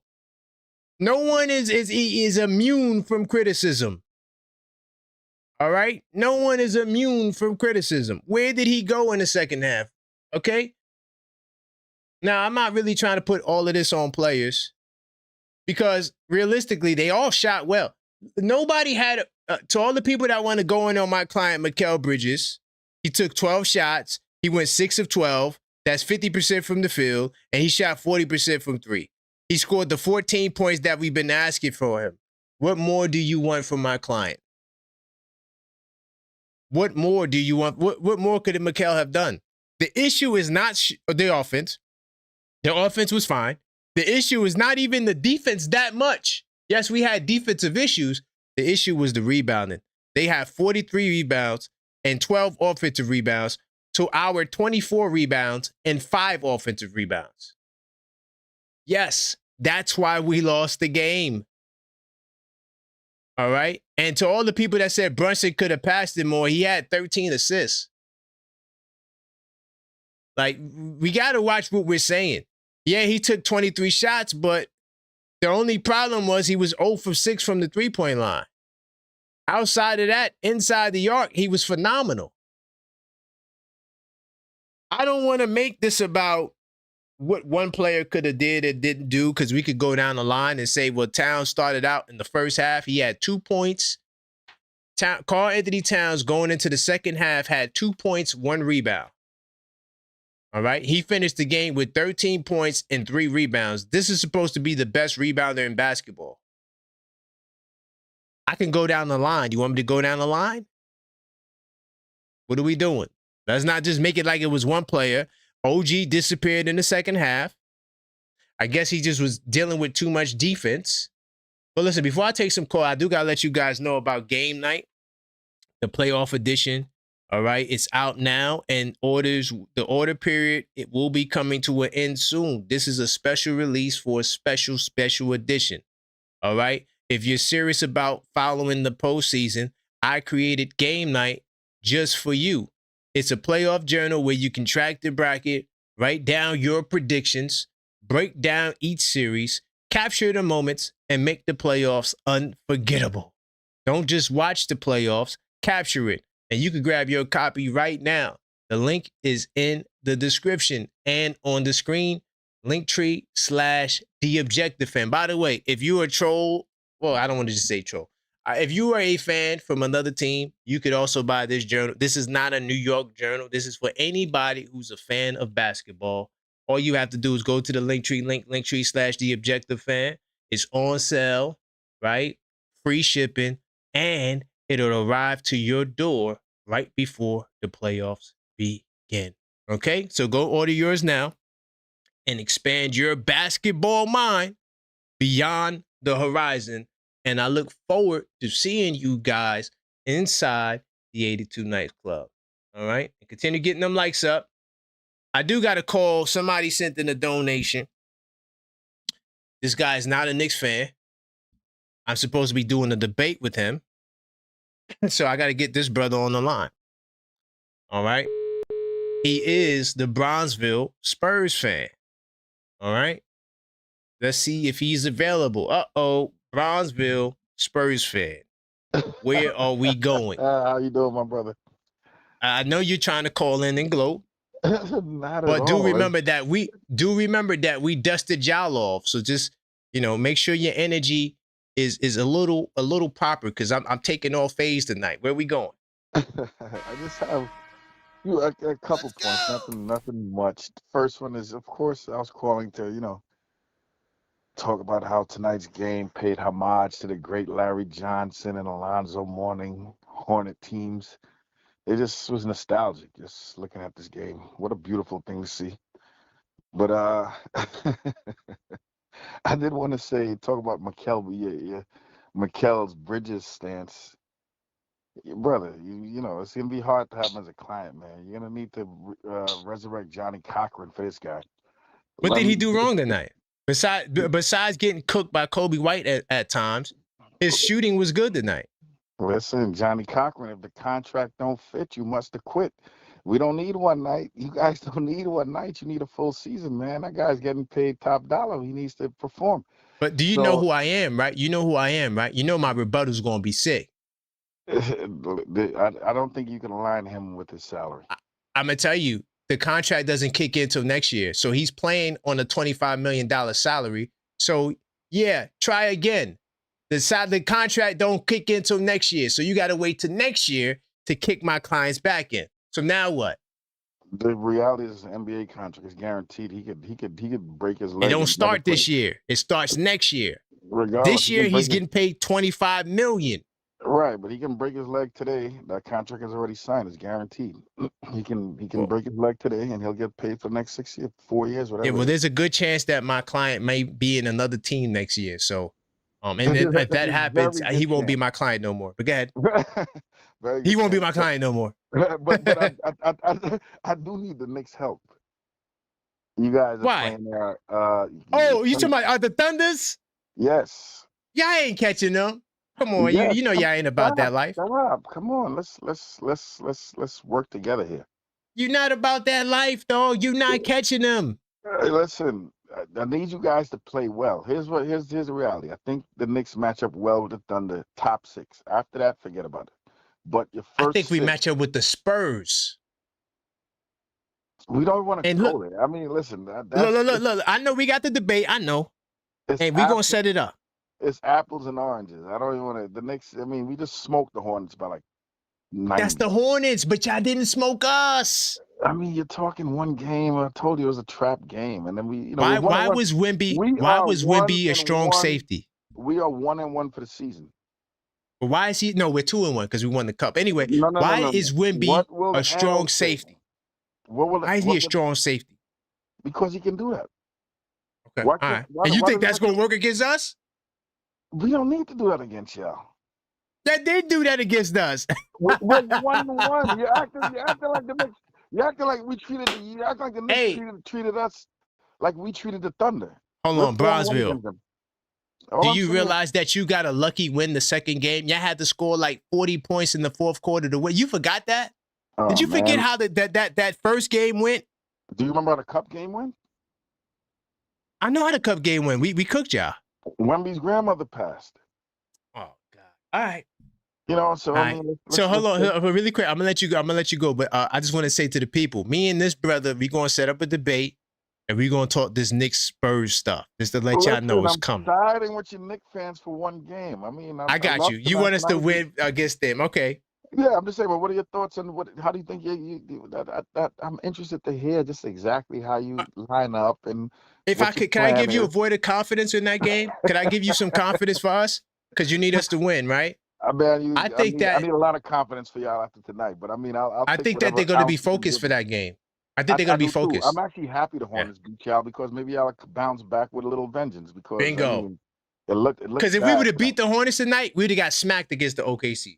100%. Yeah, I'm not convinced y'all won't get smacked, but I'm hoping y'all come on, show some. No, I'm telling you, if we would have beat the Hornets tonight, we would have went in there feeling too good. I agree with you. Yeah, we would have went in there feeling too good. And OKC is but please, come on. Let's put up a little resistance here, man. I mean, the Hornets, for Christ's sakes, come on. The only problem with OKC is the fouls and the refs. How they gonna call the Let's not game? do it. I just think you guys, at some points against OKC, I know you don't like that lineup, but a double big lineup against OKC in spurts might hurt them because they love the paint, and if you can't stop them, Did you see? All right. Did you see the first game? yeah, I saw it. Do you remember the double big lineup in that game? Keep it real. Do you remember if it happened? No, you can't. Because you know I But could pull it up really But quickly, I right? think Mitchell Robinson was coming. Wasn't he just coming off an injury though? As he I'll always pull it is. up. As he always is. But I don't think Mitch played that night. yeah, that's what I'm saying. I don't. If he Yeah, I did don't think play, he played that night. But it was. It's a blur to me. You know, I look at the Knicks games just to laugh. You know, but. Oh God, you lucky you sent in a donation. You'd have been off the line, bro. No, I love you guys. I want you guys to win, please. Let's But anyway, you and I know that's cap. well, we both know. Come on, man. That's an official new era starter hat. Right? Listen, you on some Rod Strickland vibes. Rod Strickland is a Knicks fan, dog. What you talking about? I get it. But I hope. Yeah, you bugged out. I do think you guys do line up matchup well with top six. Hopefully it can work. But I do think you'll have to play big against them at certain times. OKC is bad against force. They're not really an athletic or vertical. Yeah, no, listen. First off, I'm gonna tell you why we don't need to play double big lineup. Chet Holmgren killed us that game. Chet Holmgren had like 30. Chet has to hold Chet and do a good job on him. That's not okay. Did you see Cat out there against what you call it? He's more athletic than Cat. Chet is not. Chet is a wimp. Cat has Did you see Cat against what's that brother name? You're talking about for Charlotte? Yeah, the Bridges. Yeah, Bridges is way more athletic than Cat, man. Bridges is tough. He's tough. He hurt the Spurs the other night. So what do you think Chet gonna do to Cat on the perimeter? Cat has to go at him. He can't shoot 53s. He has to go to the hole on Chet. I'm talking about defending Chet. Chet had like 20 something in the. Hold on, let me tell you how much Chet had. Chet had 22 and 5 in the second quarter. I mean, yeah, he had 22 and 5. They've got to put a body on Chet, make him feel it, because Chet is not. He doesn't like the physicality. If you leave him in space, he's a dangerous player. But he's not. He really doesn't like the smoke. Trust me. It was yeah, but I'm talking about in the paint. I'm not worried about them at all. I'm talking about on the perimeter. That's where he killed it. He had like 5 threes on us. He was cooking us from downtown. Then you guys may have to make a choice with who OG's gonna hold. I think OG can stick with him on the perimeter and be physical enough. Right. But anyway, we'll talk and hopefully. We talk. I'm gonna hit you up. I'm gonna hit you up. I'm gonna set a date. I'm rooting for the Knicks. I know. I know. It's a twisted. It's a twisted plot and hope from you. I got you. Yeah, man. I do appreciate the support though, family, and I will reach out to you because I want to set a date. Yeah, whenever you're ready, man. Now listen. So we can have a good discussion. That's easy work, man. That's easy work. I know you down. You're not like the other guy who just disappeared. You're not like him. Yeah, I got you. I have a big stage to walk on when we talk about the Spurs against the Knicks. Big stage. All right, man. All right, man. You stay blessed. Enough of that Spurs talk, man. I appreciate you though, man. Big time. Okay, cool. That's my man, the Bronzeville Spurs fan. Don't ask. Well, I know how he got there, Rod Strickland. He was upset that Rod Strickland got traded to the Spurs back in the day. 646-995-8389. Continue smashing that like button too, though. I appreciate all the support if you enjoying the show. Got my man Rock from the ATL in the building. New York to the ATL. What's good? It was good, Kay. Hey, man. Tough night. Man. Didn't I tell you so, though, Rock? It's not the same team. It's not the same team. No, it wasn't. Yo, they're so young and spry, man. They gonna be a problem. Those uniforms, I understand. Most people are gonna hate them, but I like them, and I understand why they like them. The bright colors, energetic, it gets them going. They gonna be a problem, man. If they keep those guys together, Miller, Ball, and Knoepel, yeah, gonna be problems, dog.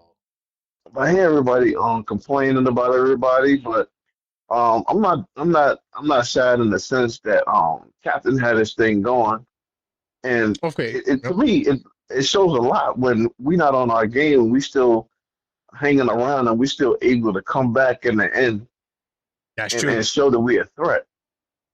My only problem is when Mike Brown adjusts to the game. Diabate, he's like 170 pounds soaking wet. You know, Right. look at the weight between him and Cat. Cat could have killed him down low, man. Oh man, I don't want to Adjust. be disrespectful, but I got something funny to say about him. But go ahead. I'm sorry. Make adjustments, man. Cat could have killed that cat down low, man. Mm. And then we just go from there. It just got to be changed. If something ain't working, he doesn't necessarily make quick, fast adjustments in the game. But I expect to see Yeah. different in playoffs and a 7-game series. I Of think course, that's yeah. when I ain't worried about that. that's when he's gonna start shining because he has Yeah. no choice. Right. But but going back to something well, you were just talking with the cat from Brownsville who's a San Antonio Yeah. fan. How Right. that happened, I don't know. But in The any Rod case, Strickland trade, but yeah, it's crazy. oh, that's Rod what it is. Okay, follow Yeah. Rod. Okay, all right, I can understand that now. But any case, um, remember how you were saying that you don't think San Antonio was going to the finals anyway, because based on No. history. Yep. Yeah, but there's something. Don't you think that um dude is an anomaly and he's something different and that can upset how history has unfolded over the years? I hear you, but Michael Jordan was an anomaly and he ain't do it. So I don't give a damn how great of an anomaly you are. In this league, according to the basketball gods, you got to get your ass whooped, man. It's part of hear the you. process. I hear you, but I don't know if you ever heard this. And this Okay. is when Jay Will was healthy. One of the Yeah. reporters asked him after the game what happened. You know, he said they got a guy over there at 7'5" and he causes a lot of problems for him. So he's openly admitting that team is shook of him, man. They're openly shook, having the opponent shook is half the battle. So That's true. I pray that San Antonio come through because I don't know if we could deal with OKC and this goes back to what we was hoping for and Leon broke Mhm. our hearts on this. I think we could have dealt with OKC if we had gotten Chris Boucher instead of Sohan because I don't know Ooh. we'll have an answer for Chet. And I think Chris Boucher, who was known for blocking shots and hitting threes, would have matched up nicely against him in that series. Bro, that is I gotta get a new sound. Hold on, let me write this new sound down because I gotta get a sad sound. Like I'm sad. I gotta get that, like a sad. Like that, right? Yeah, I gotta get one of them. Yeah, I gotta. You know why? Because Mhm. you're so on the money right now that the Chris brother, Boucher, man, he could shoot. I don't understand it. And that's why Sohan is not playing because he can't shoot. Right. The only reason So why he's waste- not playing. Maybe they got him because his hair matches the sneakers and the uniform. I don't know why. But in any case, It's we another needed Chris Leon Rose Boucher. mistake. And We no, needed Rock, the it's lane. another Leon Rose mistake. Call it out. Yep. Okay, all right. As long as we call it out. I know that's our Yeah. man, Yeah. but I'm hard on him. Sorry. Yeah. You need to get your way. Forget Stephen A. ESPN. You need to get your way into the garden somewhere with them so we I can would love it. talk and you can get in their ear because they need sometimes to hear it from the streets. That's a It's fact. the same thing. It's the same thing as if a rapper listening to a track in the studio. He think it's fly. If you go out in the streets and Bingo. somebody in the streets is gonna let you know if it's fly or not, or that You beat got is to be whack. around the people. Right. And that's the age we're in today. Listen, if someone is listening, I can save MSG networks. Right. You want Right. ratings? I'm going to bring the people with me. Yeah. And when we you gonna on the turn it up. fence, you might hear something from one of us and it may click and just start something new in your mind and you can connect it all and we can all win. in the end. You know what I'm saying? Bingo. But from 10 now on, seconds. we draft long, we draft athletic, fast twitching, and defensive Bingo. minded first. That's what we're gonna And that's surround. yep. That's what And we're we gonna got plenty of surround. that in the draft too. Hey, that's what we're gonna surround Giannis, the captain, and Cat with. Yo, big time. You know, all right, man. Hey, Good great talk. way to end the call. Big time. Yeah. That's my man Rob from the ATL MVP donor. Keep the calls coming if you guys want to talk. 646-995-8389. We are talking about the New York Knicks. Oh, my bad.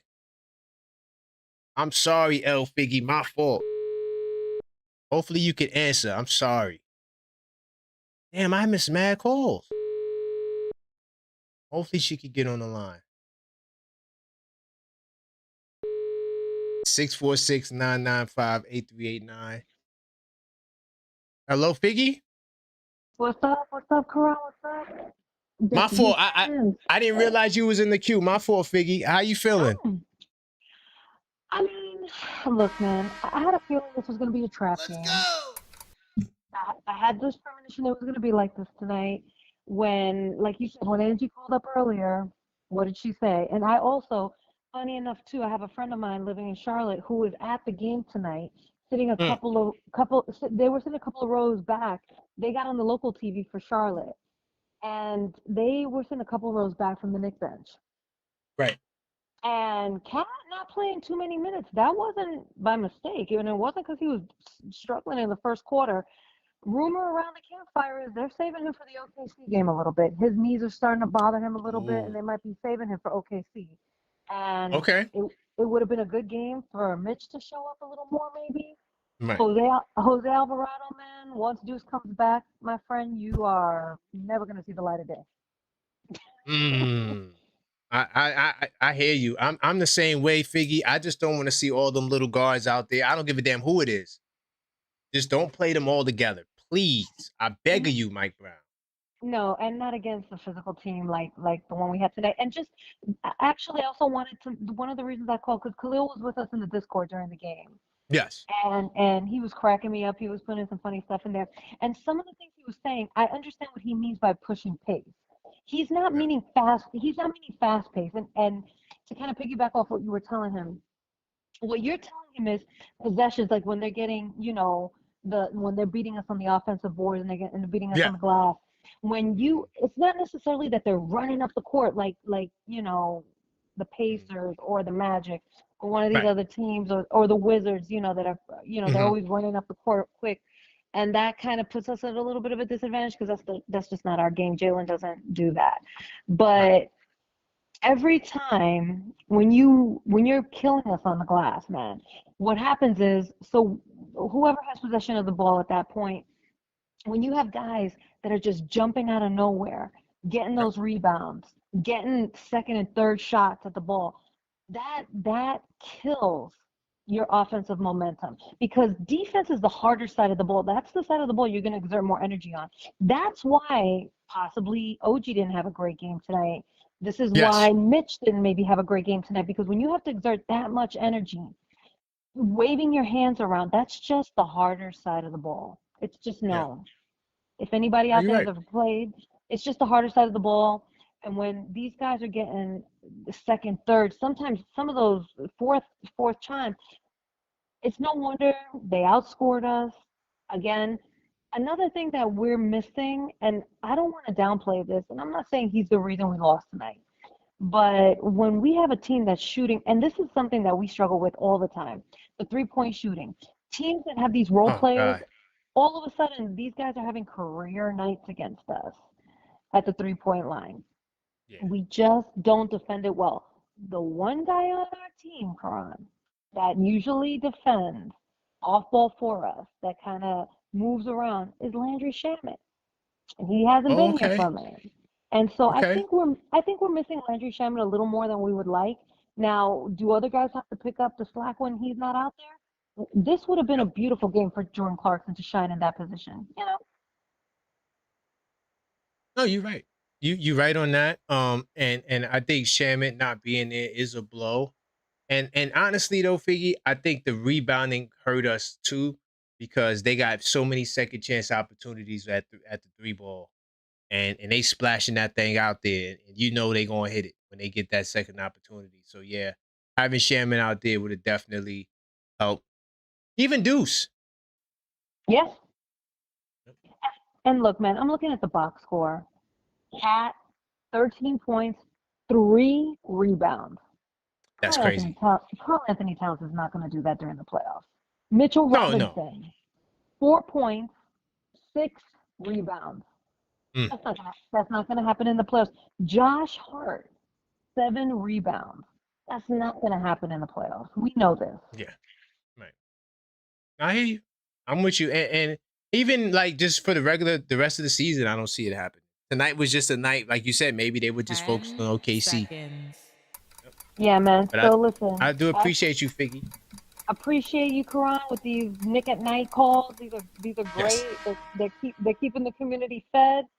Right. And let's take the L. Charlotte played out tonight. We got to give it to them. No, it's no diss on them to say like, oh, we didn't play that hard as we should have. Hey, right. They came out guns blazing. Let's go. Let's move on and let's win on Sunday, man. That's it. I love it, Figgy. Big time salute. All right, man. All right. Great call. Level-headed Knicks tape call. Once again, I'm not doing the Stephen A. Oh my God, the season is over. What are we going to do? Poor us. We lose. We always lose the big games. This wasn't the biggest game. It's a game, but it's not. We'll be all right. Because if we win the next 2, y'all not going to think about Charlotte. And that's possible. So just stay in the reality of where we are, and let's not try to get lost in the disappointment too much. Okay. Hopefully my man Vic could still get on. I forgot. I didn't check the full queue to see who called. So my bad if I miss your call. Hopefully I can get Vic on the line. If not, we'll try him again tomorrow. Hello, Vic. Are you there? Hello? Hey, Vic. How's it going? What's going on, Ron? Yeah. How's it going, man? My bad. I didn't see the rest of the calls I had in the queue, man. But how you feeling tonight, man? Tough loss. I'm all right. How you doing today? I'm good, man. Just talking Knick basketball late night. Can't think of a better thing to do. What say you? Okay. You said there's Mike Brown the one? No, he's not the one, man. I told you that before. He's not the one. Damn. We should have. You did say that. I'm for real, man. We should have stayed with Mike. I mean, with Tom. With Tibbs? Yeah, we should have stayed with Tom Thibodeau, man. Like, oh man, bro, give me a minute. You always give the numbers, right? I watch you. I say, okay. But then the odds don't look at it like that. I'll be like what's going on? Like tonight. It's like, all right, look at it like this. If the Knicks are 1 or 2 and the Charlotte is 7 or 8 and you come out like this is what we doing? Well, to be fair, in the last 28 games, the Charlotte Hornets have the second best record in the NBA. No, so I did. They're playing different. Those numbers too. I did those numbers too, but you still at the bottom because you was 4. The 8th place. You was 4 and 26. Then you went 28 and 13. So if you look at the record, it's like, okay, you still at the bottom. Right, they're not a top team, but they're working their way. I hear you though. I got you. I can't cap for them. Yeah, we New York. If we doing New York, we doing New York Knicks. That's right, it. That's facts. But that's if we gonna give numbers for the other team, okay, we can do that all day. But I got you. All right, I got one more thing. Go ahead, tell your talk. I'm not rushing you. Go ahead. I'm not rushing you. Go ahead. Your client Okay, I look at the last 4 years, brother. 26, 19, 17, 14. Okay. Rebounds. I think the rebounds was 4, 3, 3 and 3. The assists. Well, he's up to close to 4. Come on, you can't give him the 4. Come on, brother. Come on. Come on, man. It's my client, man. Come on, man. I'm trying to help you at the same time. No, I'm good. I think I'm doing a great job defending my client, man. No, you need to drop your client. Because you saying I need to drop the case because it's a waste of time. I got you. Hold on. Let me show. You told me I think like a month ago, you gave out all his numbers. And I was listening. I'm like, all right, I gotta wait. Cause I gotta see the numbers like you see the numbers. And I said, okay. Now I looked and I said, all right, let me see these numbers real quick.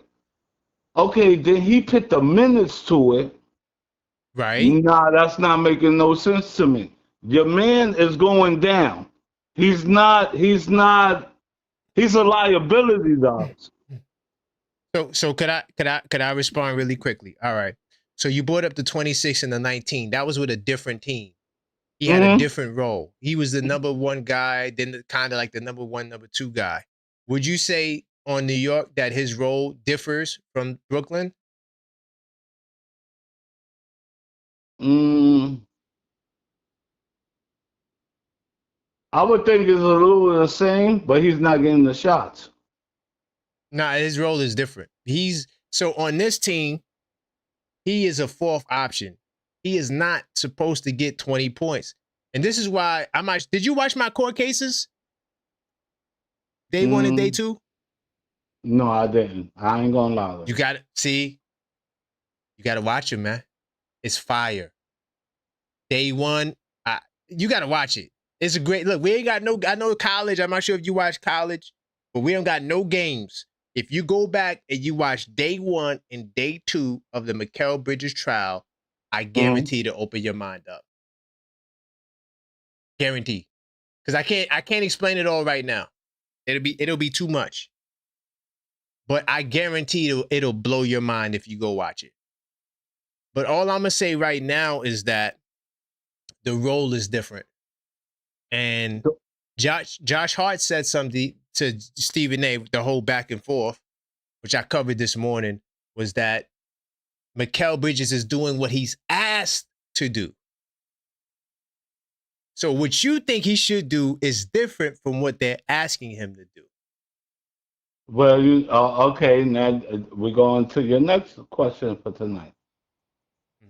Do we think Mike Brown is the man? Hell to the no. And I told you that 2 or 3 weeks ago. No. You did say that, Vic, man. Listen, I appreciate you, man. And yo, keep calling, brother. Big top salute. All right, great call. All right. That's my man Vic from PA. I hear him. I disagree though with Mike Brown. I think the coaching is not. It's important, but it's not the main thing. Like,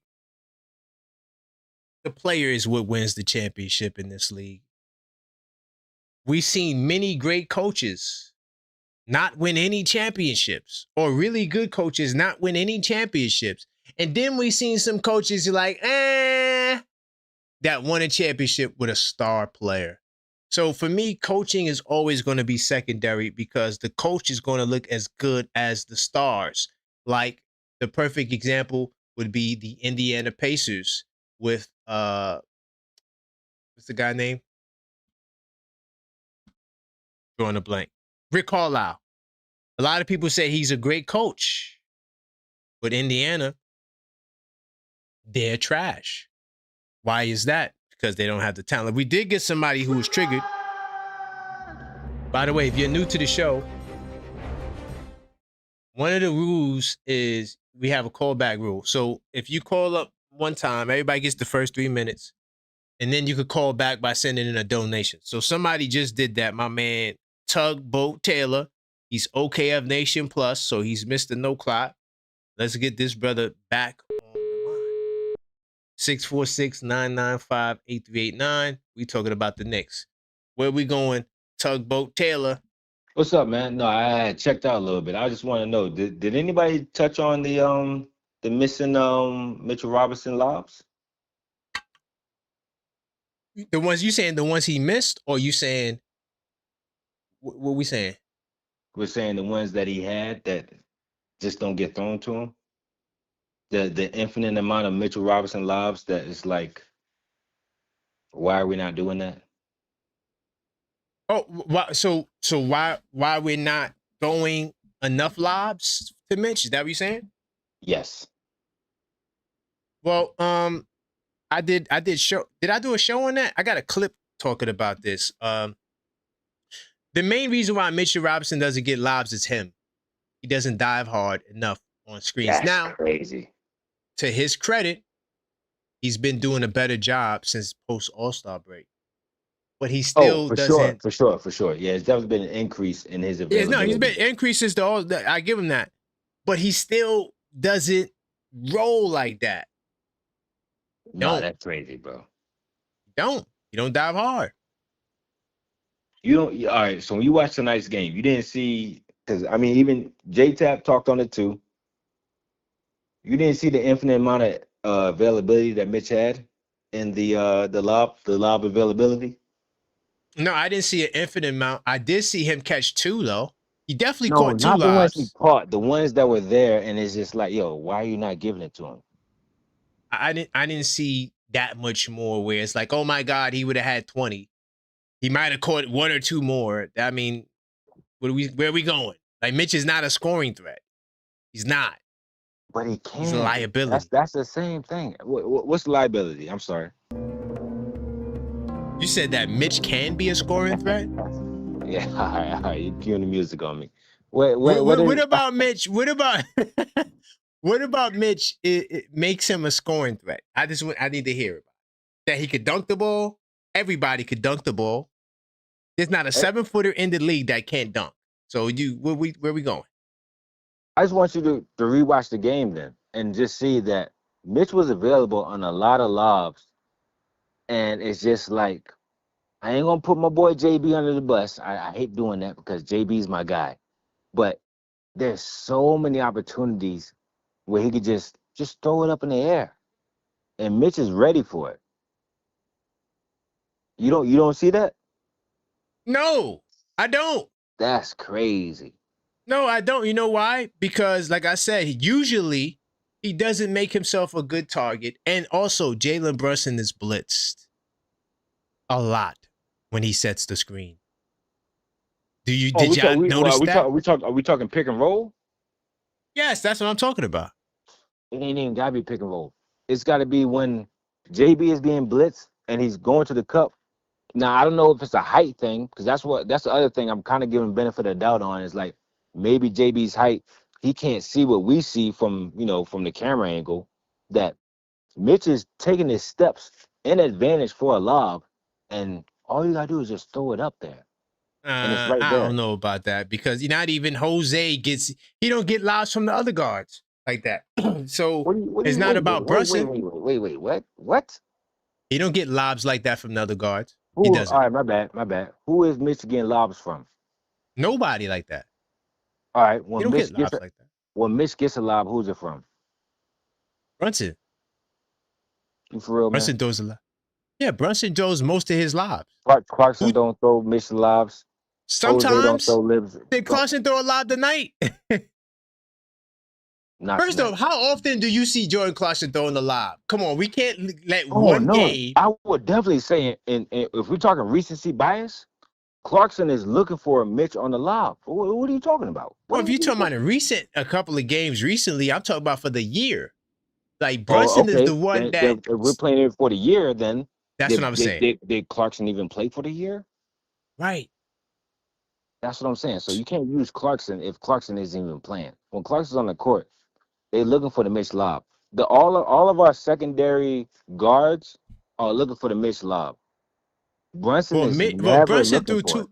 Brunson threw 2 tonight. What more do you want him to do, dog? He threw 2. It's 2 lobs to a dude that's not a threat on offense at all, except rebounding.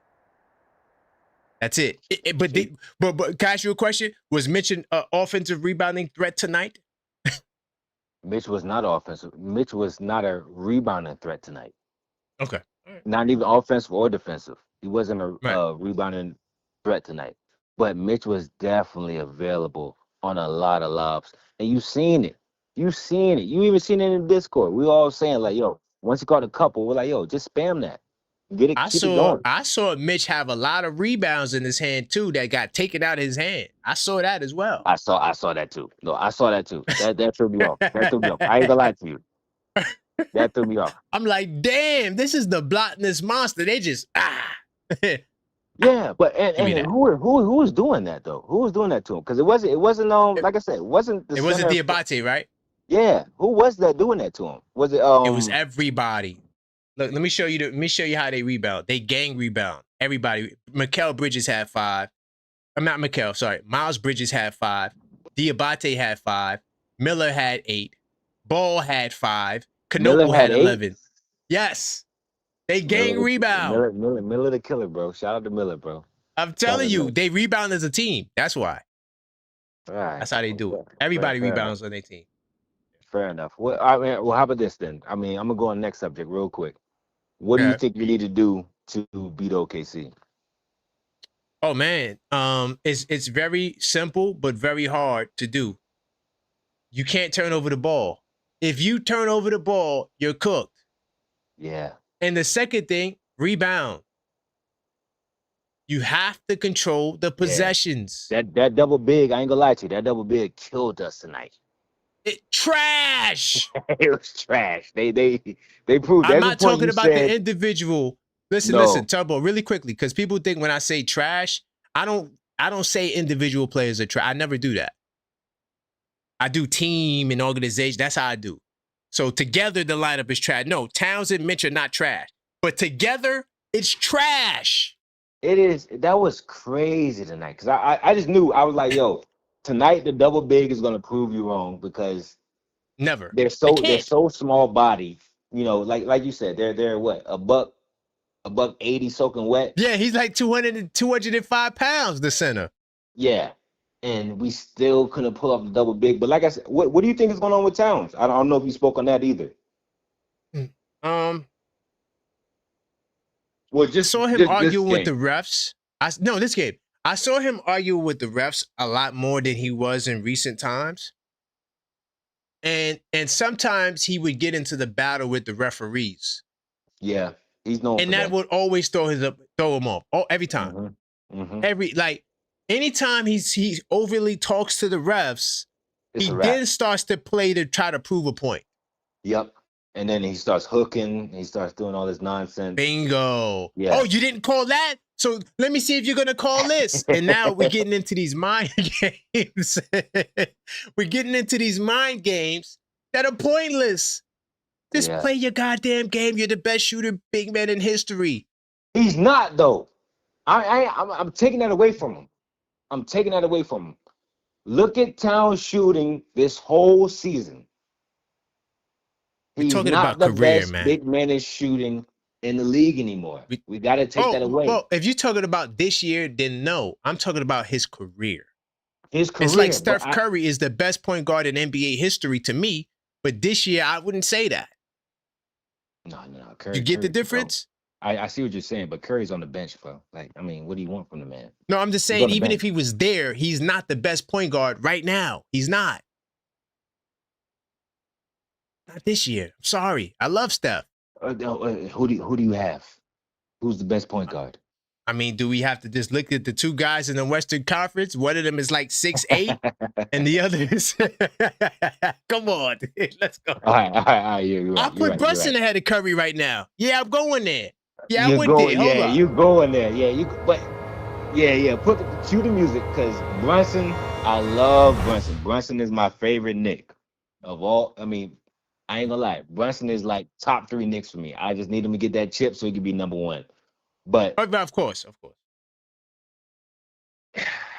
What does all right? Here's the better question. okay, What does Steph Curry do right now that Brunson doesn't do?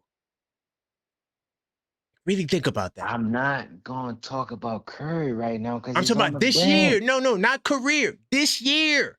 He's on the bench a lot this year, man. I can't do that. He's not better than Brunson, man. It's like LeBron. LeBron is the greatest of this generation. He's not the best right now, dog. He's not. That's true. Yeah, the He's Asian old. dinosaurs. Yeah. He's We're doing it. washed. Yeah, we're doing. Oh, whoa. All right, yeah, we're doing the All dinosaur right, game. not I why. get Not that. why. I get that. No, I get what you're saying though. No, I ain't All against right. you. I get what you're saying. You got But me? as So as this year, far as Towns is not shooting well. That's all. He's not shooting well this year. Towns Sure. isn't shooting well ever since he had that finger injury. A lot of people ignore that. That's That true. finger injury changed his whole shooting dynamic. Yeah, that's true. So Hopefully he it's gets like, that rectified. but is he? Because we seen Towns, he tried to shoot the ball tonight. Last night he got what? He got not last night. Last game he got 2 threes. Mhm. Towns isn't that guy, but when we saw him in the All-Star game, all of a sudden he's hitting half-court shots. Easy. Allen Houston, no pressure.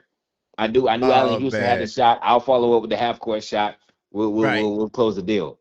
But that also threw me off. So I'm like, all right, if you can do that and with no pressure, why can't you do that in game? And that's, like I said, it always falls back on Mike Brown. But at the end of the day, Cat likes being at the top of the key, doing his Michael Jordan ball, Michael Jordan one-hand ball game, throwing a mean assists. But it's like, yo, where's the shot at? Man, but look, man, I tell you, but I appreciate you, man. I hear you. But yeah, man, we gotta relax. Towns is the best. I do appreciate you, brother. Okay. All right. Likewise. Right. Big time. I just realized I had another callback. Somebody else was triggered. Let me get this brother on the line. My man Rock from the ATL. This guy, he's one of the callback kings. All right. One of the MVP donors. Continue to smash that like button if you enjoying the show. And call up. If you got something you want to say. If you can't call up, you could always send in a donation. And I will treat your message in place of a call. Because I know it's late too. What's good, Rock? Okay. What's good? You said something about Mike Brown. Uh-oh. What's up? Yeah, man. I mean, it seemed like anytime we get a loss or something, everybody start attacking Mike Brown, and then they start attacking your client. So if people start missing the train and they're late to work, they start probably cursing Mike Brown and your client out too. But everybody keeps going back to Tibbs. But thing that is, part, see, I'm criticizing Mike Brown, but I'm not going to Tibbs. To separate me from those people. I'm not doing that. Right. Mm-hmm. You remember but I still hold this over Tibbs' head. You remember Kenny Smith quote last season? It was a quote of the he wouldn't want to Tibbs won't play 9 guys in a baseball game, man. Oh yeah. I remember he said that. Yeah. So yeah, man, I just want to have everybody ease off Mike Brown, man. At least let the season finish and we can give him a complete grade before the season ends. You know what I'm saying? Yeah. That's not right. And also, let me add really quickly. To the Coach Tibbs people, they had to fire Coach Tibbs. The players didn't want to play for him.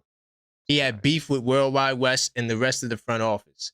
There's no way he could continue, not because of his coaching acumen, not because of his ability as a coach. It was because of his relationship with certain people in the organization, from the players to the front office. They didn't want him there. So if you're upset, take that up with them. Absolutely. That's why he's not there. So yeah, just to add to what you said. Yeah, no place in the world can you have beef with your bosses and still be expected to maintain your position in that organization. It's not happening. They're going to sabotage you. In one way, you're getting sabotaged. They're not going to allow you to stay there. It's not. because their thought is, if you're against them, who knows, you might get an opportunity to snake them in front of someone on top of them and they lose their position. They don't want that. Right. And that's what kind of happened already with the whole Worldwide West Dolan thing when I can't remember exactly. I'm gonna have to pull that story up. But someone said something to Dolan, and then somebody rebutted that, oh, it was this person's fault too. I can't remember who that was, but that was the start, reportedly, of the dissension between, the front office and. Right. Oh, something I forgot to mention. I just want to say one more thing, man. Whenever something said and done, man, as far as the rotation in the playoffs, everybody's healthy. Yeah. Man, I think we're gonna have to send Landry down, man, because JC his defense is good, and we need that ball creation off the dribble, man. I don't think we can set him I ain't down. mad at it. Yeah, I'm not mad at Clausen. I'm not putting the blame on him for like the defense being bad. I think the problem with the defense is the size. I think that's the big problem that I keep talking about. I think that's part of the reason. But I'm with you. I think that I'm gonna keep it real. My choice would be him and Deuce. Yeah. That would be my choice. Him and Deuce. When Deuce gets acclimated, of course. Yeah, because he really stepped up, man, and we need him. Not to mention he can create off the bounce, where Landry is just more of an open shooter. Right. Yep. Yeah, so I agree. Yeah, I just wanted to say that, okay? Okay, man. I appreciate the support, man. And you're right. We shouldn't get on Mike Brown for his career. Like, the tenure is not over yet. But tonight, I'm sorry, Rock. He got to get the fire tonight, man. I got to put him on the grill. Yeah, but we can't give a full grade until the season's over. That's what I'm saying. No, but yeah, we're not doing no grades. Yeah, we're not doing no grades. Like even like I said too, Rock. The season ain't over. I'm not Stephen A. I'm not doing the stupid stuff. Right. Exactly. What I was questioning is our focus and us taking a mentality into a game like tonight instead of just focusing on the future and not really locking in on what tonight was about. That's what's going to get us messed up. That's what's going to get us jammed up. So I'm questioning our mentality as a contender, not necessarily or downplaying our potential to do something. I think that's just a big difference. But I agree with what Joe was saying earlier. I'll take this loss against a team we already beat twice already, as long as we take our focus and anger out on OKC. Ooh, yes. Yeah, because we can't. Yeah, we can redirect ourselves, and we need a wake-up call, and that's what this is. Yep. And they got an extra day too to travel and get there, settle in, get your mind right. It is. Because I know they're professionals, but like, what if they had a bad flight? What if the arrangements was? What if they got to the hotel late? There's a lot of stuff that could disrupt your rhythm as a professional that fans don't care about and don't know about. Yeah. So, hopefully with this extra day, they'll be ready. Right. I agree. All right. Yeah, but that's all I wanted to say. Big time salute, Rock. I appreciate you. All right. So, yeah, if you're a new caller, those are the examples of how the call back works. Okay. But yeah, 646-995-8389. Continue to smash that like button. It's late night, and I'm talking Knicks. All right. We almost at 100. All right. Oh, God. So the buzzer beater. I seen that Giannis comment. I'm riding with Giannis. But continue to smash that like button, y'all. We almost at 100 likes. Very, very important to the algorithm, y'all. Big time salute to everybody in here. Okay. All right. Some new people I've never seen before. Salute to y'all. Welcome to the channel. I go live twice a day, even when there's no game. So tomorrow there's no game. We'll be going live 2 times for the day tomorrow. I got a show. It's called the Blue and Orange Brunch. It's in the afternoon. And then I usually follow up with some type of evening or night show. Okay? Depending on, what topics arrive. Like, I'm mad today that I could have did 2 earlier shows and still did this show, but I started my my afternoon show kind of late, and then the game was early today. But Mike Brown definitely he gets the bulk of the blame. What's good, King? My brother, How you feeling, man. family? How's everything? Yes, sir. How's everything, family? Everything good, man. Can't complain, man. Hopefully your day was good. I know the game was terrible, but what say you, man? Where we going? Man, I don't know, man. Just a weird day for me altogether, man. From the weather Mm, patterns just to how we played tonight, man. Obviously, right. Towns' minutes tonight uh, was definitely bothersome. Our second unit just seamlessly just unraveled, man. We now have been integrating Clarkson most recently, which is kind of a head scratcher, especially with the impending deuce, um, you know, um, and impending deuce news coming. Mm, My issue lies with Mike Brown. For sure, put the flamers on him for the hot seat. I've been sitting back listening to callers, listening to yourself, and mm-hmm. what I'm gauging is the same thing that we pretty much been gauging throughout the season. When we play against teams that play more physical, and Mm, have guys that have amazing play finishers and guys that finish, above the rim with ferocity, that promotes problems for a guy like Karl Anthony Towns.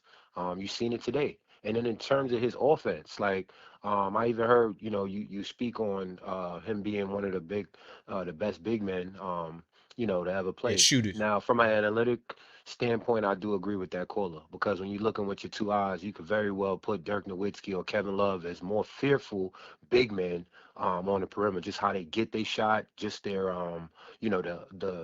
just their career in totality. When you look at Karl Anthony Towns, what you thought was going to be described for him was a mixed bag. He didn't make a concerted effort to try and mitigate anything that those bigs on the other side were doing. They were playing in the flow of the offense. Obviously, again, they got some amazing play finishes, guys that can finish, um, you know, um, with great heights and great efficiency from the three-point line, not just from the interior Right. post. Role guys like Miles Bridges and company. But that's a fundamentally sound team. They've experimented right. They gave the rookie Con Knippel, obviously a great opportunity to flourish this year. Mm-hmm. Not you know not one of which that actually happens, if I'm saying that correctly. Obviously we struggle with Diawara and him not getting the minutes that we feel like he's Yep. earned. And for me, Mike Brown, seeing Con Kneppel get all this minutes, you got to play Mo, in my estimate, especially if you're having trouble with Towns in terms of his switching, in terms of his reading.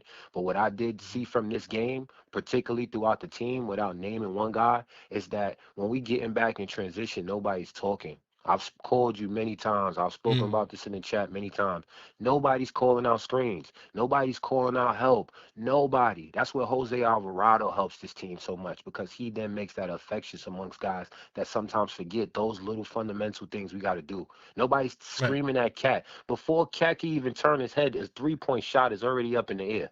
Why is he the last guy back and nobody's reading these 3 points? These guys are just coming, not just the Charlotte Hornets, many teams throughout the season and throughout history. Mm-hmm. Our walls from the perimeter is just abysmal. Our perimeter defense, how we are reading teams. At this point, we should have known a guy like Melo, a guy like Khan are gonna pull up and hit a three.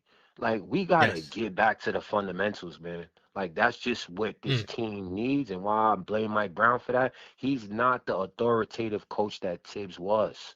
He's not going to yell at guys. He's not going to tell Towns, listen, you got to mix up your bag. The scouting report is not just out on you, it's out on his team. And if you don't create effectively and mix up your bag, you're going to be 10 relegated to the scouting seconds. part. We know what Jalen mm. Brunson is going to do. And despite him having a dribble game, which a lot of people on Twitter get on Jalen Brunson for, he did pass the ball. But Thank you.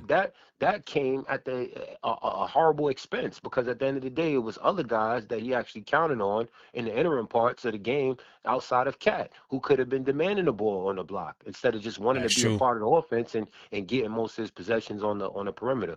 I'll land with this, man. Teams that have these explosive play finishes and that will beat us on the rebounding category and challenge us on that 3 point line, although we are a better 3 point shooting team than we ever been, we are Mm-hmm. not going to be in good shape, man. If K gets Mm, back healthy, we got to remember he's that guy. He's also upped his volume with threes. He's an amazing play finisher, and he can finish above the rim. And he got a lot of unselfish guys on that team with no agendas, no cryptic entitlement, none of the narratives that we got on it. They got none of those guys on that team. Same thing for mm. Cleveland. Same thing for Boston. They just got a whole bunch of guys that's going to defer to their stars. They're going to play together. They're going to play selfless, and they're going to play defense. And we need to rebuild back our identity. But what I feared is that these experimental lineups and now having to integrate guys and shore up these lineups was going to promote a lot of problems. And you know, to basically end the call, we giving this man too much grace. We got to start talking more about him, and we got to talk more about Brunson, who's the extension of the coach, who's leading this team, who's actually telling guys what to do on this team. Love you, brother, man. Keep doing your Big thing time. on this channel, man. You know I'm gonna send you some. It's all love. Keep it rolling. I'm I looking forward appreciate you, to the King, man. the pods tomorrow, man. No Brooklyn in the doubt, house, man. man. You know how we do. Big time. Right. That's definitely Brooklyn in the building. He said a lot. I agree with mostly everything he said. I do got a question. And this could be for you guys, not just for him, but because he says Mike Brown is not yelling at the guys. I want to know: do y'all think that that's by design? Do you guys think that Mike Brown is told to not call out the guys? Because we hadn't seen him call out anybody since he called out Towns for not getting back on defense. He hasn't done it again. He says we, and he speaks in those terms. So maybe the collaboration is preventing him from doing that. What do you think about that? Also, he said that the Towns, first off, for the record, Towns is the best three-point shooting big man in history. It's not a debate. I did a show. I don't want to disrespect no legend, but anybody you consider a center, they don't have a better three-point shooting percentage in Towns. He's shooting around 40% for his career. There is no other center that's shooting 40% for their career. Towns is the best three-point shooting big man. He shoots more than anybody, and he shoots at a higher percentage. That's what makes him the best. So is Love or Dirk better? They're better players than Towns. You know, when Love was at his height, I would say that's probably better than Towns at his height. Dirk Nowitzki was an MVP, so don't even get me started on Dirk Nowitzki. I mean, that's not even a debate. But don't confuse the player for three-point shooting, because that's what we're talking about. We're talking about who's it's like, all right, bet. Steph Curry's the best three-point shooter of all time, right? But I can name guys that's better than him. Like Michael Jordan was better than Steph Curry, right? But does that mean that Michael Jordan is a better shooter than Steph Curry? No. So Dirk Nowitzki was a good shooter, right? But does that make him better? You know? And I'm going to say no. Hold on. I did was somebody triggered just now? Uh-oh. King wants to call back. Triggered. Let me get my brother from Brooklyn on the line. All right. And to the other person that just called, I'm going to call you back. Hopefully it's not too late. I'm going to try to get you back on the line. Let's see if King could answer. The brother was triggered. 646. Hold on, King. Let me try you one more time. I'm going to try you one more time, sir. See if I get him on the line. 646. Uh-oh, there we go. Yes, sir, man. I ain't gonna hold you too long. I know you had a question, bro. No. The question was general, but you could answer it. And then turn down the background as well. But you can answer the question too. Because you said he's not yelling at the guys. I wanted to know, is that by design? I don't think so. I just think that's his personality. Okay. And I think the hiring was more so for a guy who obviously is going to have the right things to say in the media. I think that was big for us and very imperative for us when we hired Mike Brown. I kind of feel like that was justifiable because a new face, maybe from a different, even if it would have been a Rajon Rondo, Sam Cassell, anybody from a different fan base per se, right? Without the cachet and the, obviously the rings that he has. the resume, it kind of would have been a little shaky for us. I think the time in which we got Mike Brown was also funny, but to justify his hiring, one would say he has the right things to say in the media, but is it actually taking place in practice? I look at a lot of Of different course. layers from this team. I look at what you have to say in your conglomerate. I look at Twitter spaces. I look at the roommates episodes. I look at different cryptic things on Instagram from guys. I look at this team from a lot of layers.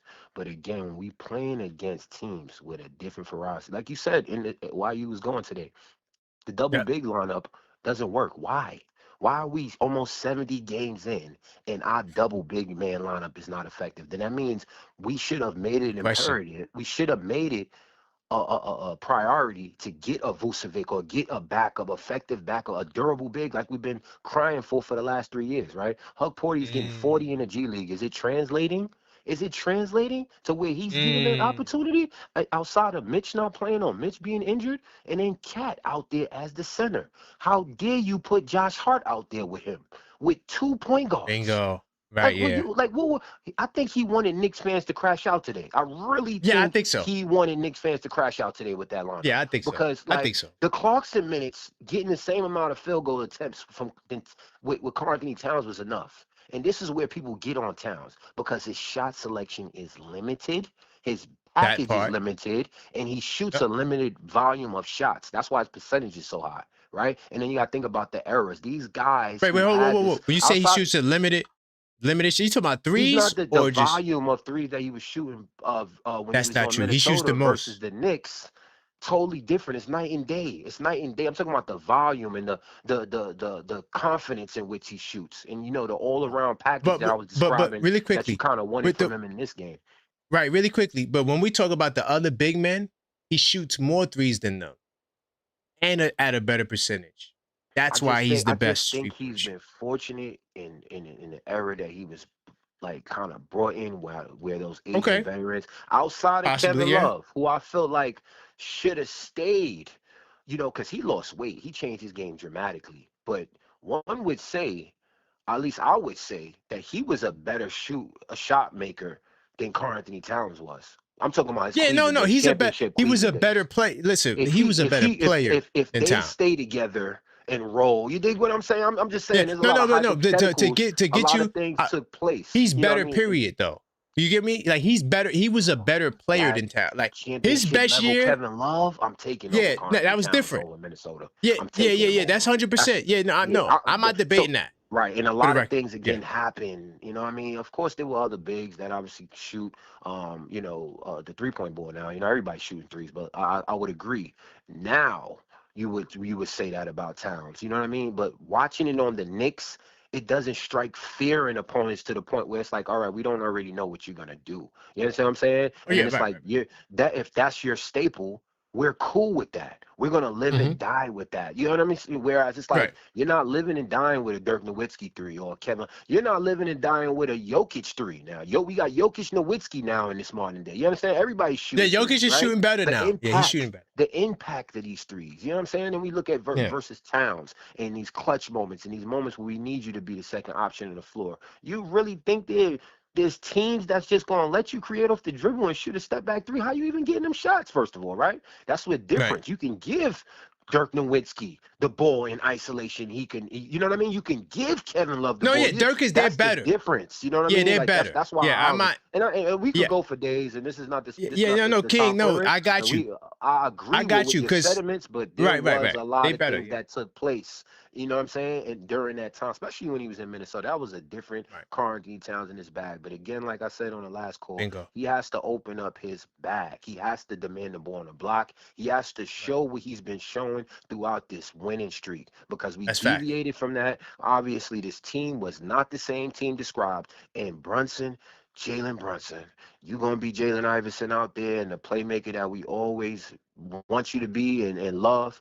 Brother, you got to make a concerted effort to tell guys to read and react on defense, man. You scoring layups and your team ain't getting back. That's a problem, brother.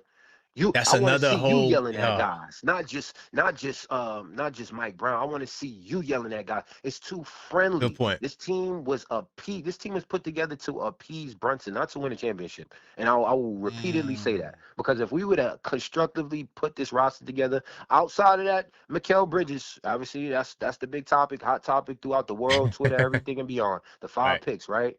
We don't make that move for Mikal Bridges, we probably get an explosive play furniture, maybe Donovan Mitchell, right? Who we thought probably was supposed to be here, right? So, and a lot of people said, oh, Donovan and Jalen Brunson can't play there. Even if it's not a Donovan Mitchell, we get a young hybrid guard who is an explosive finisher. Man, He I would plays love to defense at the see. same Man, clip hold up, really and can quick. I would interchange love from the to. 2 and 3. Man, I would love to see Mitchell and Brunson. I would love to see if it doesn't work. I would Too love to late. see that, boy. Probably too That'd be. late, man. That boy got Harden over there. We Nah, I just know. struck out on Giannis. I know. No, No, that's whoa. conversation Slow it down. for another day. We did man. not strike out on Giannis. No, we did not. But again, that's another conversation for another day. We're going to We see. definitely missed out on that sweepstakes, man. Appreciate the call back, man. Big time, King. Yes, sir. New York forever, man. No doubt. So another example of a call back. Listen, I'll let you guys cook. You support the show. You support the channel, man. I appreciate all of these guys. These guys are always supporting the channel. You feel me? So, but that's a way you could get back on home. Let me see if this person answers. If not, we'll keep it pushing. Just because I want to feel as though I'm doing the right thing. Let's see if they answer. Hello, caller. Hey, how's it going? State your name. Where you calling from? Hey, what's going on? I'm Jay, man. Originally from Brooklyn in Georgia now. Okay, Jay from Brooklyn to Georgia, man. How you feeling, man? How you felt about this game tonight? Where we going, family?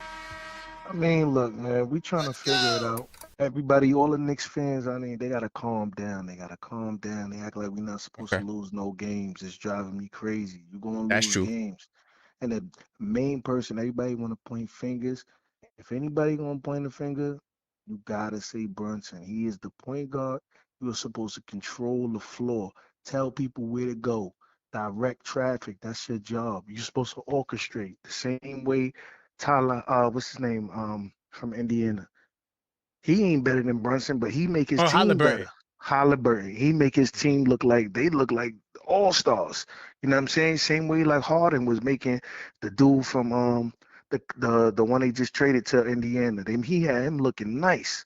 You know what I mean? You got to be able to control the floor and make sure he go over there, he dribbling his head down, he just bobbling all over the place and just shooting. I'm like, come on, man. That's not how you play ball, man. You got to make sure you orchestrate, make the players feel involved. You see when Cat start cooking up, Cat start feeling good, he playing defense, he jumping all over the place. But when you start not passing the ball and misleading your players, they don't want to even play no more. So hold on, man. I know Jalen Brunson is not my client. My client's Mikal Bridges, but I will say my brother Jalen Brunson had 13 assists tonight, 2 turnovers. So I remember in the first quarter. Nah, that's not his best night. He had 16 assists. He had 2 other games in this recent stretch that was better than this. But and he's averaging 9 assists in like his last 20 games. But I want to say this though. The problem too, I hear what you're saying. You're not completely off. But I go back to Mike Brown because there's a bunch of guys watching Brunson dribble, and they're just standing there. There's no movement. There's no off-the-ball screens. There's no nothing. You know what? Did you see that in the first quarter? You're right, but you know why? Because they're not used to him passing. If they was used to him passing, they'd be moving. If he say, really listen, quickly, y'all go ahead. Because Brunson is number 4 in passes. He averages the 4th most passes in the league. Mm-hmm. So when we say Brunson doesn't pass, that's not true. I mean, listen, I'm not talking about only passing. I'm talking about orchestrating. That means to pass, to create the shot. Not just passing it, I'll give you the ball, give it back. I'll give you the ball. I'm talking about leading the guy to the basket. Here you go, look, go, boom. Now that's a pass, and now he lays it up. That's an assist. So all right, so I got another question for you. So do you put the same standard on SGA? Oh, oh my God, yeah, he's another one. He goes Okay, all crazy. right, we good. And All right, I'm we no, good. no, We no. good. Listen, I'm We listen, good. and I like his game, but just like I said, sometimes it just gets out of control. And I know I the got you. Knicks, and I don't blame Mike Brown for like doing what he did today when he put Alvarado down.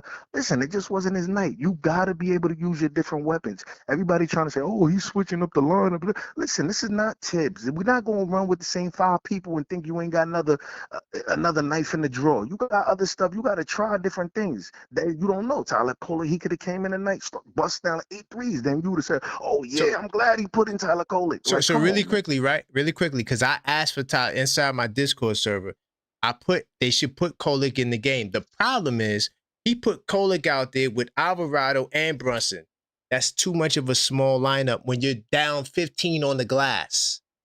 You need size on the floor. They're killing you. That was the wrong time to put him in. Now, if he would have took Brunson out, cool. If he would have took Alvarado out, cool. Kolick go. But you put Kolick in a situation where now he got to be matched up with Bridges. Right. And them big dudes. You But know, it's just the way you do it. You know the thing about besides even the Knicks, just NBA period, nobody's boxing out. Everybody, like, if you look at That's a whole Towns nother and conversation. if you look at Towns Right. and you look at Mitchell, they don't, that boxing out don't even exist. They're just I jumping. don't. You know what I'm saying? Yeah, they just jump and give you out the ball. Yeah. Yeah, so nobody's boxing out, even on the 3-point. I'm wondering how the hell a guy just shoot a 3-point and he got his own rebound. I would have put everybody on the bench. I would have put everybody on the bench. Like, I played AAU ball. I played from time you shooting the ball, you supposed to be putting your hand up and you putting the box out on them, putting That's it right on him. So why are you letting him go to get his own rebound and you trying to put your hand up to run to the 3, go down the court? Like, come on, man. It's just out of control. But other than that, just like I said, you're doing your thing, man. I appreciate your show. I'm gonna keep watching it. I just realized how to send the cash and all that. I got you. Okay. And I'm gonna tune Big in time. again, man. No doubt. And I'm gonna save your name and number so I know, it's you when you call. I got All you. right, Jay cool. from Brooklyn to Atlanta. Big Yeah, time. yeah. All right, say it, man. All right. All right, later. Easy. That's my man Jay in Atlanta. A lot of people I know a lot of people in Atlanta. I just realized that how much people I know in Atlanta. Crazy. It's like the whole New York is in Atlanta. Hold on, let me say this brother number now, because if I don't save it now, I'm not gonna save it in the future. So yeah, keep the calls coming, man. I hear what you guys are saying. Even when we disagree, it's cool.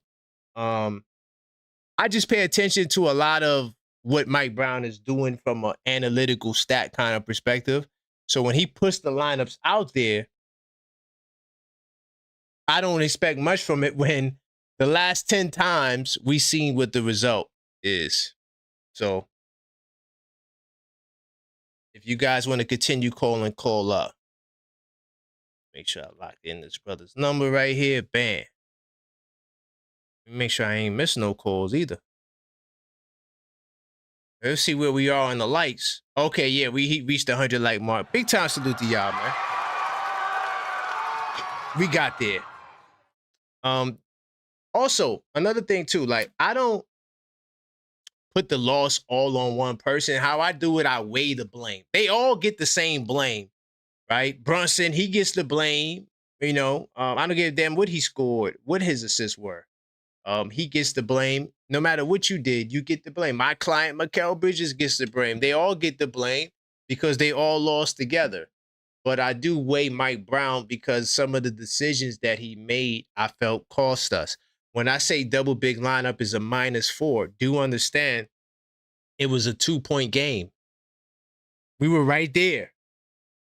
So you put that lineup out there and not giving you no rebounds. You put Towns and see, a lot of times we're looking at the substitutions from an offensive perspective.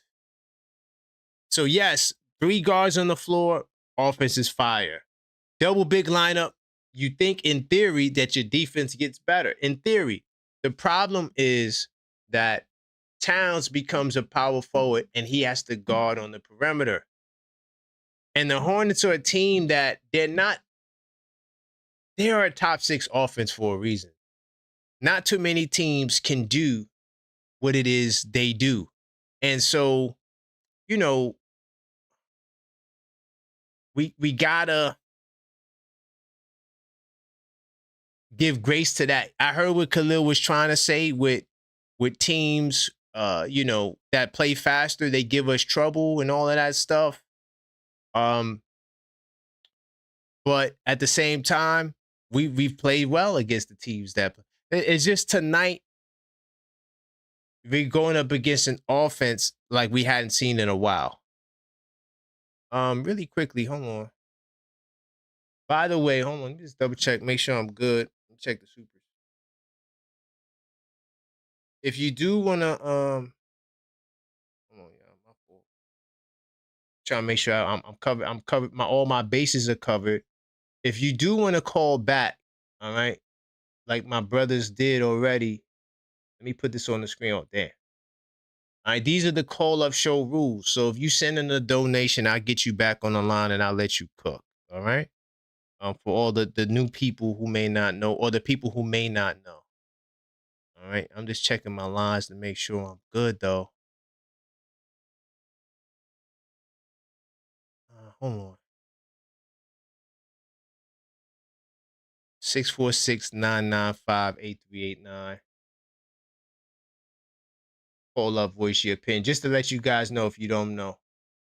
All right. And damn, there's so much from this game. Might have to do a video on this, man. It's just so many elements, bro, that really like piss me off in watching this game. Somebody, it was my man Tugboat Taylor, who said that anytime the Charlotte Hornets have a lead going into the second half, they're up by 10, they're 17-0. That's you know. You can say, oh, what does the stats matter? It matters, man. Because the stats measure performance. So, you know, I'm not the super advanced stat guy, but that's one hell of a bar right there. And I didn't feel as bad in the first quarter because I felt like we fought towards the end of the quarter. Like I felt like we put on a nice little bounce back after being down. I think the largest lead was 8 at that point. So I felt like we did a good job fighting back. But once the second quarter hit,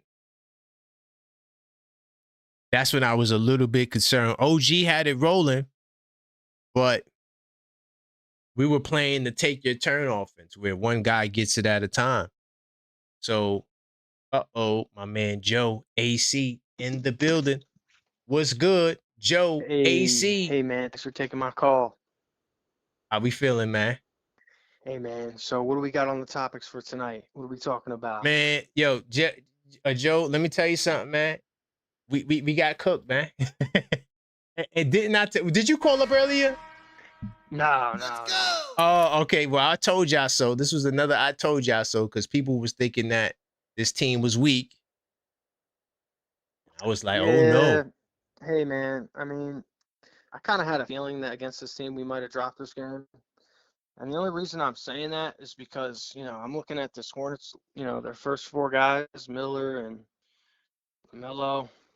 Mm-hmm. You know, they have some good firepower coming off their starting 5. So I want to see us start being more defensively ready. Like Mikal Bridges and Josh Hart, Cat, you know, even OG, these guys should be more than capable to defensively handle these assignments, especially in the playoffs.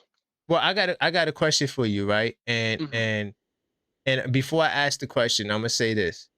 The assignments are very difficult tonight because this might be the only team in the NBA, and I know that might sound crazy, where we do got a Jalen Brunson problem. We have a Jalen Brunson problem because he has to guard somebody. And they call them the Furious 5, right? But I call them the Furious 4 because Ball, are you going to put him on Ball? Or are you going to put him on Knipple where he was most of the night? And you see what Knipple did. I think he's going to have to Miller. go on Knipple. Yeah. Miller, Bridges. So it's like murderer's row, and you know, Yeah, I I'd feel rather like they have him took on. advantage of that. I'd rather have him on Knuppel and you know, see if make them make Knuppel go off. That if that's what they want and they want to do that, you know, Does tonight count for him going off? Because he did. To me, he would let the team in score with 26. yeah. I mean, I'm looking at our points and I see Cat only at 13. So, you know, I mean, I'm just saying. Also, I got a question, right? Here's my question. Because I'm not Stephen A. I'm not throwing the season. Oh, the season is over. The doomsday. But well, let me here's say my this before. question. Let me just Yeah, say yeah, this yeah. first. Say. Yeah. I'm Mm-hmm. glad that we lost this game tonight, just so we can you know, we could feel out like we've been playing all these like bad teams, and it's just That's been true. making us play down to our competition. We finally get Right. to play a decent team, so now we're just getting back in the groove of playing better people. Like, you know, this is Right. of course this is gonna happen, you know. And now all the Good Pistons point. fans, they want to get on the line and say, "Oh yeah, you guys lost to Charlotte." No, man, that's not Well, how this works. we We're didn't gonna get a have a Piston stretch. fan tonight. We didn't get a Yeah. Piston fan. Not on the line at least. Oh, I thought I heard something. Anyway. That was Spurs fan. That was Spurs. Okay, yeah, Spurs. My bad, my bad. Yeah, he's talking Nah, about he rooting for us to beat OKC. He needs us to beat OKC. So he rooting for us now. yeah, we got some nice competition coming up. You know, we just got to get back into the groove, man. We've been playing all these bad teams. Of course, it's going to throw us off. Let me say this: once Deuce comes back, it's going to be a whole different team. We're going to be lighting it up. I'm telling you. Mm. I'm not So worried, man. I lose to Charlotte, whatever. The Tom Thibodeau could have been coaching the team tonight, and we would have lost. I still wouldn't care. Straight up. right.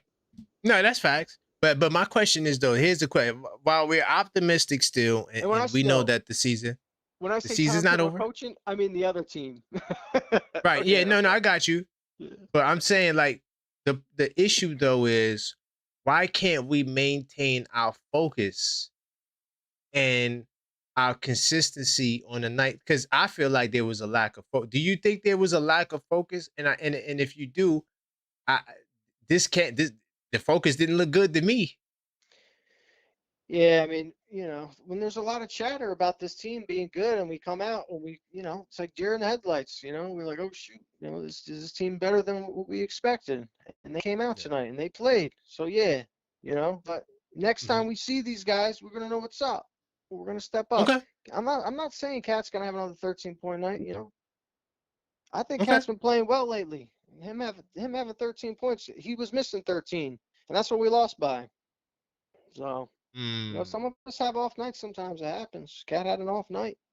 He can't Okay. play 100% every night, you know? Right. We want him to. But I was going to say that Mikal Bridges was going to go off tonight and he was going to have a big game. Didn't happen, but I'm still waiting for the Mikal Bridges revenge game to come soon. And who knows? But It he might be had coming. 50. But he shot 50% from the 4, 47% from 3, 14 points. What more do we want? Oh, you know what? Listen, I'm much higher on Mikal Bridges than you think. I think Mikal's going Okay. to have some big games for us coming up. Big Okay. games. I'm not talking just being there, a fourth option. I'm talking being there, like 30 points, 40, dropping 40. Like he could do it, Right. man. If it He can makes you do it. feel better, his shooting is back. Listen, It's back. listen. If Mikal Bridges gets in form, NBA, you better watch out. You better Okay. watch out for Mikal Bridges. That's all I gotta say. Okay. They've been hunting him. And now guess what? Shark in the water. Shark smells blood. Guess what? Shark's gonna eat. You're gonna eat. Okay. I hope. No, I don't pray. hope. No pray. It's gonna happen. We're gonna do it. I just don't know if that's what they want from him, and they got to put him in position to do that. That's all I'm saying. Well, yeah, that's important that you say that because that's what a team is. Your team puts you in a 10 position to be successful and be the seconds. best version of yourself. We're gonna see that on Bingo. Mikal Bridges once everybody Okay. elevates. We're gonna elevate. All right. That's what we do. New York Knicks, stand up. Let's go. All right. Big time salute, my man Joe. AC in the building. Big time. That's my client. I hope that happens so I could laugh. But if you didn't see those episodes with me defending my client, go watch those shows. I killed it. We had, how many exhibits we had? So you know the alphabet go from A to Z, so that's like 26 letters, right? So we went up to like A to like A, what was it? AM? I think we went to AM. It's a lot of exhibits. And it's really good. I don't even want to spoil it. You know, we got 2 off days. If you're not into college basketball, I strongly recommend you go watch those videos. It was a really good breakdown, and we changed some people's minds on Mikal Bridges. And that's all I was trying to do. I was trying to vindicate my client because a lot of you guys' perception is just off. I'll just say it like that. Big time salute to my man Jay from Brooklyn to Atlanta. I got the Cash App. I do appreciate you, family, man. Big time salute to that, brother. And I look forward to your future calls. So look, we'll do it like this, man. I'm going to see y'all tomorrow. All right. Blue and orange brunch. It's going down. We'll probably talk more about the game. If Stephen A. Smith responds to Josh Hart, we'll definitely talk about that. And whatever news comes from this game, because I didn't read no news. So, but I'll talk to you guys tomorrow. Have a great night. Do appreciate the support. And until next time, like always, let's go.